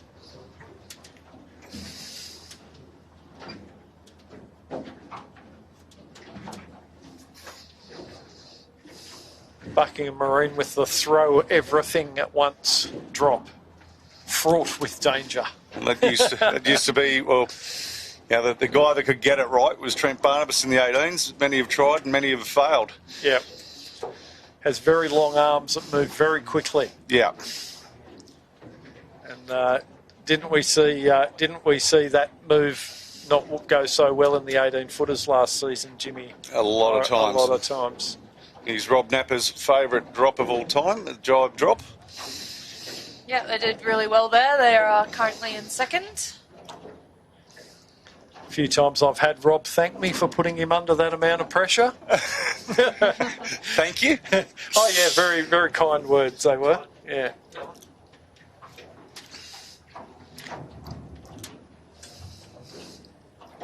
Shebang, they're going well, Shebang. They're going to round this mark in third place. I think they're going to beat all comers to the other mark. Imagine signage coming into the right-hand turn mark. Yeah, dropping their kite a bit early on Imagine, so Shebang have done well to get around in third. They've probably left it a bit late. Yeah, looks like MCC will be next. And this is the difference in having a spinnaker chute, where you pull a rope and it sucks all the spinnaker down a hole up the front of the boat. And for the viewers at home, imagine signage around the other mark right now. I don't think it's going to be a long stand on that tack looking at the angle that they're on. No, I don't think so either, Jimmy. Yeah, but they're going to be sailing through a lot of holes in the breeze with the rest of the fleet coming. They're the leeward of the fleet, so there's going to be a lot of holes in it, but this is very patchy now. As I mentioned before, there's some big holes in this breeze. Just to the left of that shot, just behind Bartley going to the other mark, looks like red pumps red with that small spinnakers. That just shows how much of a curse that was for him. First round the top mark. Yep. Yeah. Yep.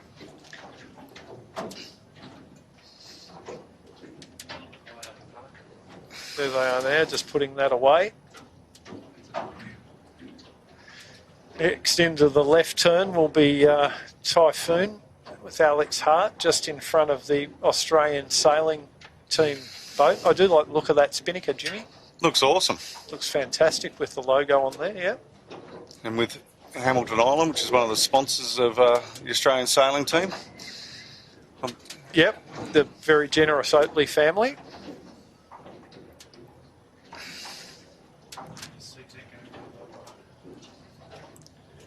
There's Sutek coming around on the starboard rounding mark. Not as good as their first race, but hopefully they've got a bit of fight in them if they want to catch back up.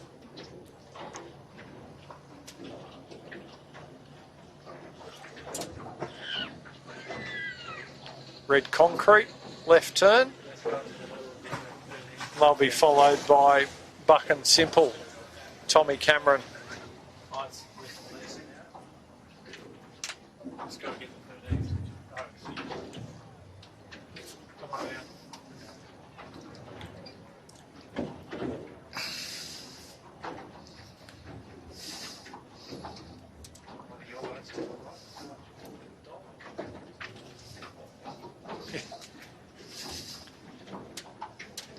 That one, yeah. Just the stragglers, but coming in late here, we have Avliner with a very early drop. They've been having some spinnaker problems, I think, so I'm not sure what's going on there. Yeah, now on Avlinia we've got brothers Angus Wheatley and Lachlan Wheatley joining up with Blake Wilson for today. And as far as I know, Angus is flying in from Queensland every single Saturday to sail, so very keen. Good on them for the commitment, and yeah, keen to see how they go this year. Those guys have a background in the 420 class, so quite a step up from a small two-handed symmetric spinnaker boat to a much faster asymmetric boat. We've got Buck and Simple with the yellow spinnaker there leading the 13 fleet. They're going to be fairly close, but Buckingham coming in from the other side. Yeah, probably Buckingham will cross them. There they are. And they're on starboard jibe anyway. There they are now on screen. That's Ash Napper.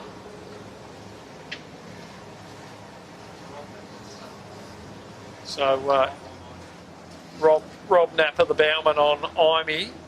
Ash is the youngest of four kids, yeah. And Kobe, his older son, is on the Aristocrat now with Daryl Millen mentioned earlier. So Theo Franklin and Ash want to really give it a good nudge this year. So I don't think they will be leaving any stone unturned. Buck and Simple in second, and Heidi Bates in third in the Harkin, third place with Zara Marks crewing. They're looking really good on the water too, those two girls. So I think they've been putting in a bit of practice time. Yeah, definitely. So practice paying off for them. So that top three quite tight. A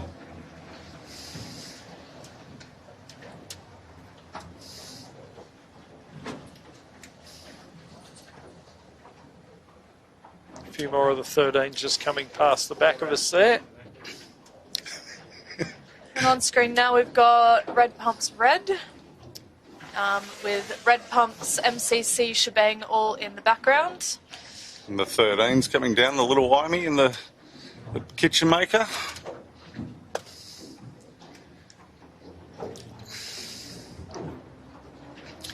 Shout out to Darren, who is also one of the longer, I think he's the second longest sponsor in the 18 footers. Yep. And celebrated his 50th birthday this week too, along with his dad, who's a great man, Ralph. It was his 80th, I think, so happy birthday to the McCavanaghs. Great supporters of sailing, the kitchen maker.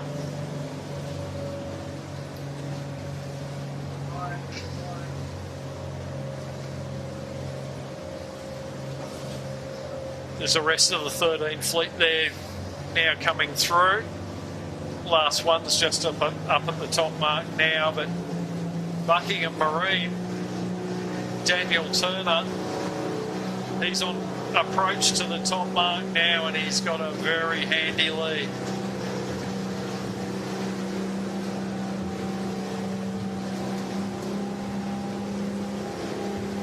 So on screen we've got Imey, MCC and Shebang. Falling into a bit of light air in the middle of the course, so they're going to have to work really smoothly and hard through this to the top.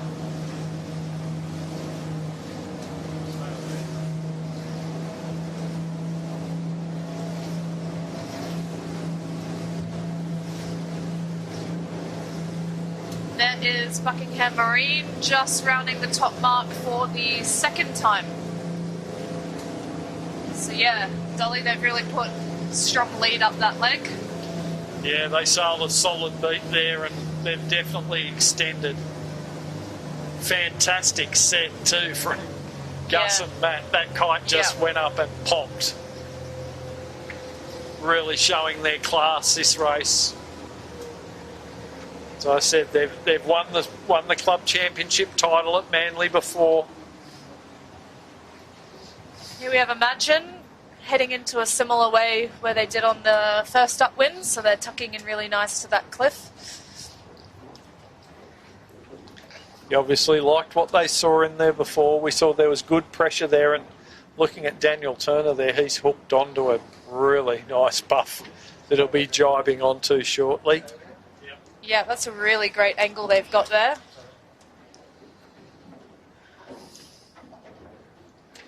They'll be setting up because they're running out of water. Here we go. They'll be hoping that they jibe back onto that same vein of pressure. Looks like they might have just missed it. It's always a shame when you're in a really good gust and then your water runs out. Terra firma appears. Oh no, they're back on it now. They're looking good, really stretching away now. Yep, so here's our next boats just heading up to the top mark. So Shebang, done really well up that leg, rounding in second. Bit of girl power. Yeah, go the girls. And Ant. And Ant will... No, that's Smithers on there, I think, isn't it? On the sheet. Yeah, I think so, James. So that was a minute 45 seconds lead to Buckingham there. Oh, no. Right, MCC and Imee very close, third and fourth. And Imagine coming in fifth.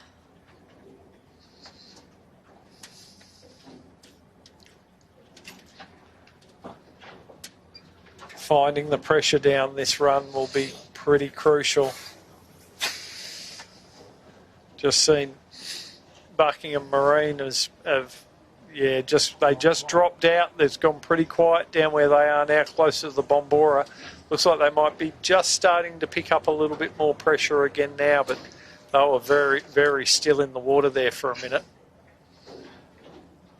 It's just managing to pick these gusts and stay in the pressure down the run.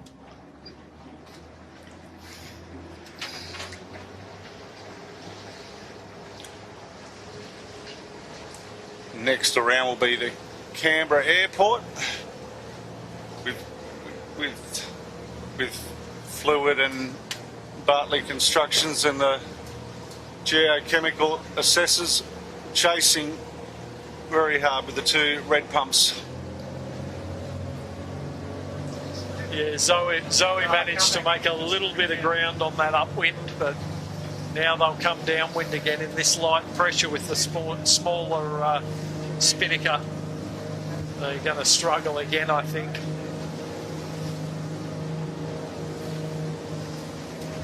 It's the Canberra Airport boys doing a lot better this race. I'll be more than happy with that, I think. Maybe had a couple of troubles in that first race that we might have missed, but not where they want to be in this fleet. And it looks like Fluid on screen having a bit of trouble getting their kite up.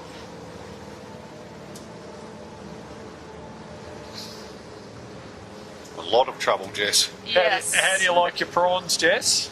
Not like that.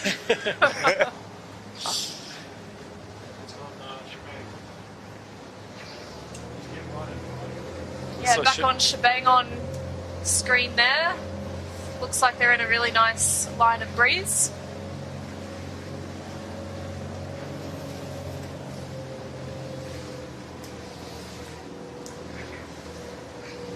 Great race from them today. Hopefully they can hang in there. They've got some pretty hot contenders tied on their tail in Modern Concept and Imagine. Just in the background of that shot, the Harkin looks like they've taken the lead in the 13-foot skiffs. So yeah, probably be close between them and Buckingham, but yeah, they've certainly made a move.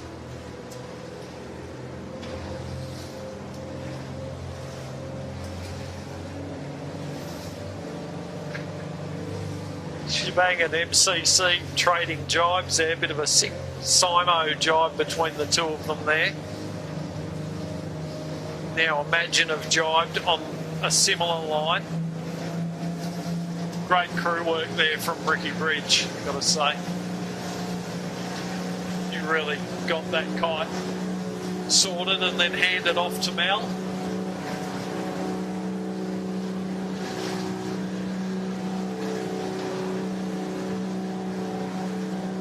Just make our way down into the sun, which is making it pretty hard for us to see who's who. But Buckingham Marine approaching the gate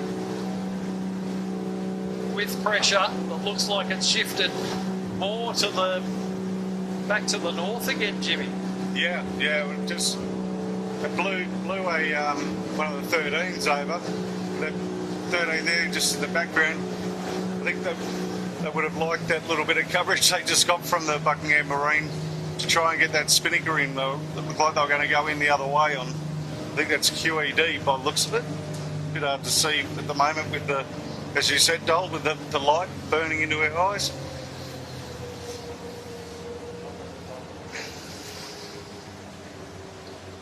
Yeah, breeze well in the left, looking upwind here at the moment.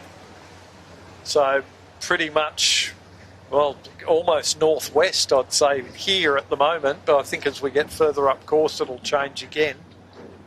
But right here at the bottom mark, quite a shift in the Bombora, in the breeze direction, making it very tricky. It's very patchy too. Ooh, close call between Fluid 13 and Texco at the bottom mark. Texco having problems getting their spinnaker in. But we're just overhead shot there. You can see MCC squeezing over under a 13 that's having a bit of a swim there, and it's going to be pressure on for them and Shebang at this mark. Very real hard work for Alana Clancy here to get that kite away. It's a jibe drop. That change in breeze directions made it really tough mark rounding down here. They've come in on a tight lay line and have to just drop and get that kite down. Jibe and get the kite down. Next in's Imagine. The one that got spat out a bit there was the Imey in the background, just with the orange chute.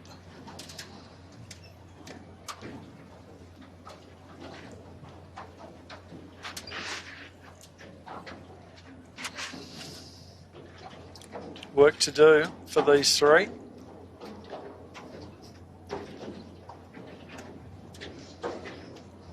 Yeah, so there's Imey on screen now.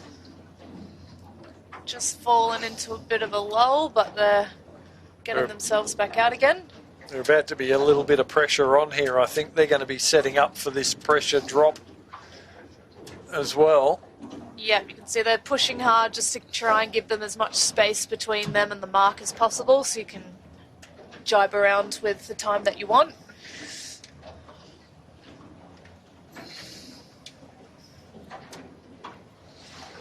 Putting Rob to work, no better man for the job to get this done. Watch him weave his magic. Yeah, nice drop. Overhead. Well done. Need someone on wire. There we go. Big Treno gets out there and it soon gets flat. So Canberra Airport will be next.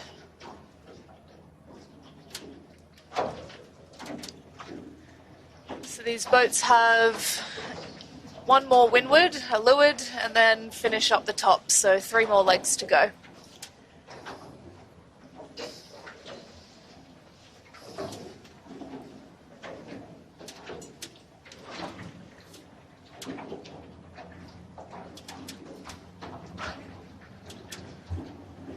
Good little recovery there from Geochemical Assessments. They went for a jibe drop, and with the change of direction, the boom wouldn't go across. They found themselves in a bit of trouble there. And with red pumps, red hull, but just red pumps coming in with the spinnaker chute, and that'll make it look a much easier procedure.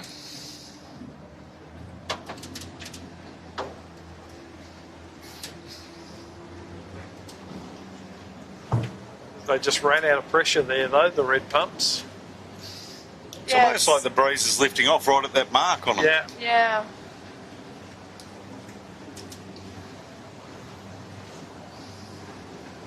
It's looking very tricky, and I don't see it getting any easier. Yeah, so on screen there, up in the distance, we have Buckingham Marine. So it seems like they got around in some nice pressure and, yeah, playing up the right-hand side of the course more this time.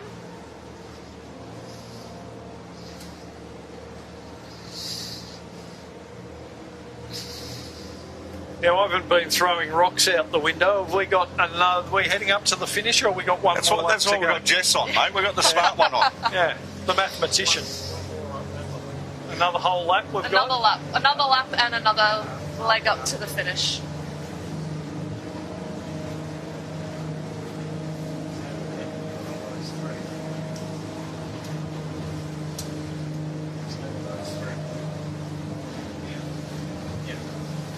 So yeah, you can see the boat's going to windward there now. MCC with Imagine and Shebang.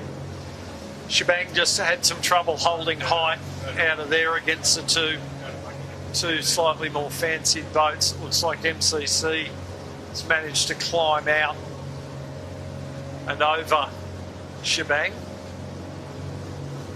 So that's those three boats are fighting it out for second, third, and fourth at the moment.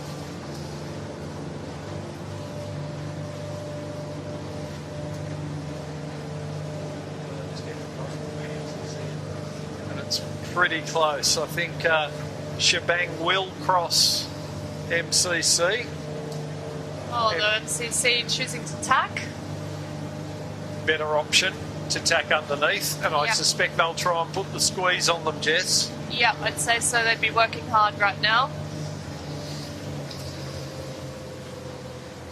And it's a very long fetch from there into this top mark to be getting squeezed and then going into someone's gas, but see how they can hold up.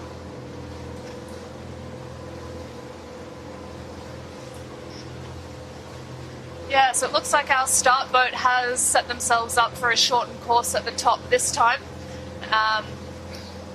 Yeah, they don't often get a whole lot of warning about that for our sailors, so I guess you've always got to be working your hardest, doing your best just in case. And I guess you can get a bit of a sense of how long the course has been and how time's been running. So yeah, it looks like, from as far as I can tell, boats will be finishing this time up. Yeah, it looks like they're on station and the 13s have finished. So there's going to be a ding-dong battle. Buckingham Marine, Daniel Turner with Matty Stenner and Gus Williams. They're going to take the win here, but back behind them there's going to be a real battle for second place. There's a drag race going on between Georgia Clancy and Shebang. Just such an excellent drone shot of them there. Yeah, look at that. You know, I thought that MCC would put the squeeze on and be able to bounce them out, but that's not happening. Yeah, I think Shebang just had a bit too much speed when MCC went in for the tack, and it was hard for them to kind of fight for it.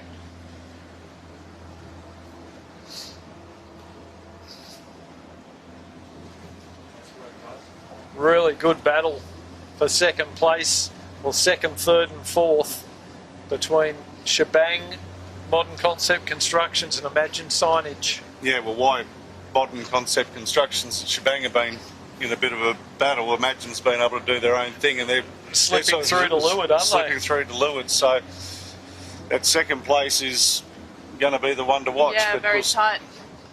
Don't tear up your tickets.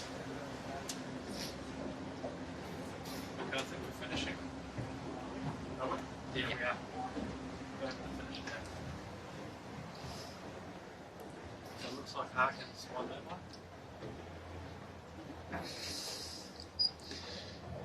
In the 13s, we believe Harkin got there.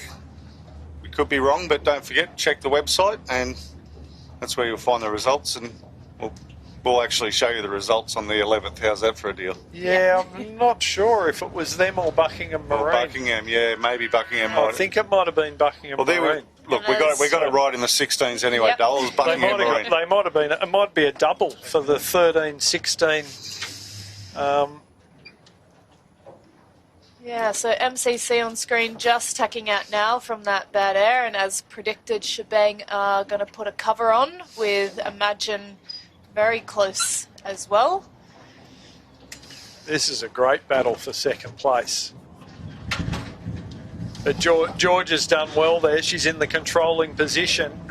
She can just go across there and wait for them to tack on top of them, and they won't be able to escape a gas or get through to leeward. So Yeah, I think she'll hold them off as long as she wants to, knowing that the finish is not well, they're too far away. above ley line They there are now. above ley, yes. Nathan Wilmot's decided to bail out and just go. Concede. Yeah. Need a good tack here, guys. Come on. Yep, and the drag race is on. Nice and close. Right on Shebang, the one on the left.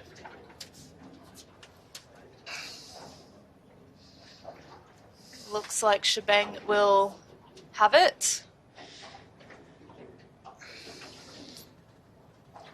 Go the girls. Yeah, well done to Fantastic them. race. That's really, really good race from them. MCC over next with Imagine not too far behind. A minute 20 was the delta between first and second. So a pretty convincing win there to Buckingham Marine, Dan Turner. So Imagine through in fourth. And we've got a bit of a gap. So Imey will Back. be next. Yeah. Dole. So much better effort from Marshall Day in this second race. So he'd just be finding his feet. Young guy, not a lot of 16 experience from Lake Macquarie, so he doesn't know the Manly track that well, but I'm sure he's been very well advised from Trent and Rob, who are two of the most experienced in the game, both with multiple titles between them and together. Tell you who's coming up really well through the fleet is Red Pumps Red, even with that Amazing, right? little spinning. So, because it'll be Imey, then Canberra Airport, then it's going to be close between Red Pumps Red and geochemical assessments. Sorry, Nathan, I'll get it right. I know it's. I've been practicing it all week, mate. I'm glad you have, Dole. Because you know what I'm like, Jimmy. I do get my tongue in a twist sometimes. So, yeah. So there's the Imey just crossing the line. I kept having geotechnical in my head for some reason, and it's geochemical. But wasn't there a 12? There was geotech. Yes. Yeah, yeah. Was that Hobbo? No. Jonathan Temple. I Jonathan think. Temple, that's right. Yeah. So, yeah, we're not going mad, Dole. It's just our old brains I know. need to be reprogrammed. Yeah, ADD. So, well done to Canberra Airport. And Yeah. another long-term sponsor of 16s and 13s, Bigfoot Sailing in the 13s, just about to cross the line. So, shout out to Mark Sear. Been an unbelievable sponsor for this club. Yep. G'day, Mark, if you're watching. Top bloke too. Great guy. Here's geochemical assessments crossing the line.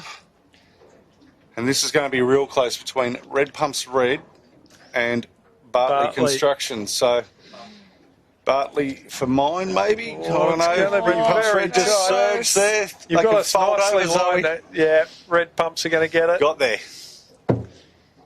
Yeah, good on them for still fighting and sailing really well, even despite their maybe big error. JD, if you're watching, they needed you out here in the rim today, mate, to run back to the beach for them.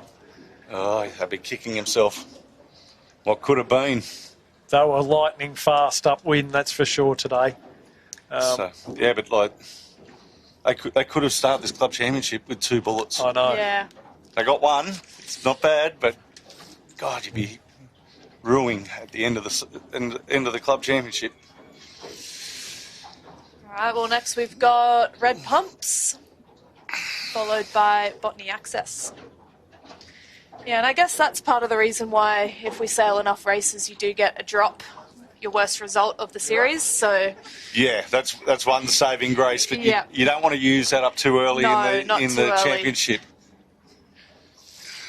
And I just wonder, Zoe without Hugh here, Hugh's very particular about, everything's No, right. he's not. You know pretty- what he's like, mate. That wouldn't have happened on Hugh's watch. But anyway, There's these a things Fluid happen. 13 finishing just ahead of Texco. So the Texco's not quite a nice colour on the boat. I like that. yeah, it looks good. And then the Typhoon, Alex and the team. And up next will be Sutek. Not as good as their first race, unfortunately. They got a bit lost in that one, but had a great first heat. So I'm sure they'll bank that. Still be a celebration night for them. There will be. Come on now. John, I seem to We've got a tight finish between Altus, Aristocrat, and the Australian sailing team. 16 Australian. Yeah, not a bad hit out from the AST sailors today. I'm sure they've realised the Aristocrat got him right on the line. yeah. Yeah. Daryl Millam, well done, mate. Sorry to interrupt you there, No, Doc. but I'm sure the Australian sailing team guys now realise the hotbed that they've been thrust into with the skiffs here. So hopefully it's beneficial to their program moving forward, and we can get a real mix of sailors from different Olympic classes coming in and sailing the 16. I think it'd be good too, like with them being around and for some of our younger guys and girls to look up to and get to, it's all good and well us reading results and bits and pieces from the Australian sailing team, but to actually put a face to the name Yep. and to engage with them is pretty cool. Like it was like when Pagey won his first gold medal and got him down with the kids down here in Manly, and he still engages with them. So it's good to see.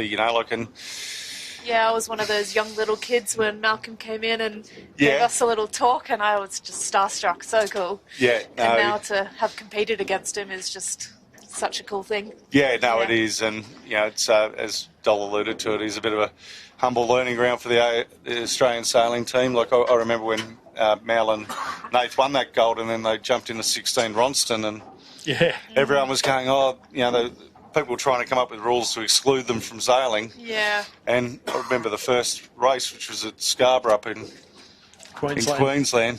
We beat them, and I was stoked. I was like, mate, I'm better than an Olympian, but You went to the $2 shop and got one of those little gold medals. no, I got Nathan's one from Melbourne. No, only joking. I don't have it, Nathan. You've still got that in the cupboard, mate. Come on. So, no, I've been pretty lucky to hang around with some of the Australian sailing guys, and, they're all great people, and so are the girls, so it's good to see. But we might wrap up proceedings here today for today's first 2 heats of the club championships at Manly 16ft Skiff Club.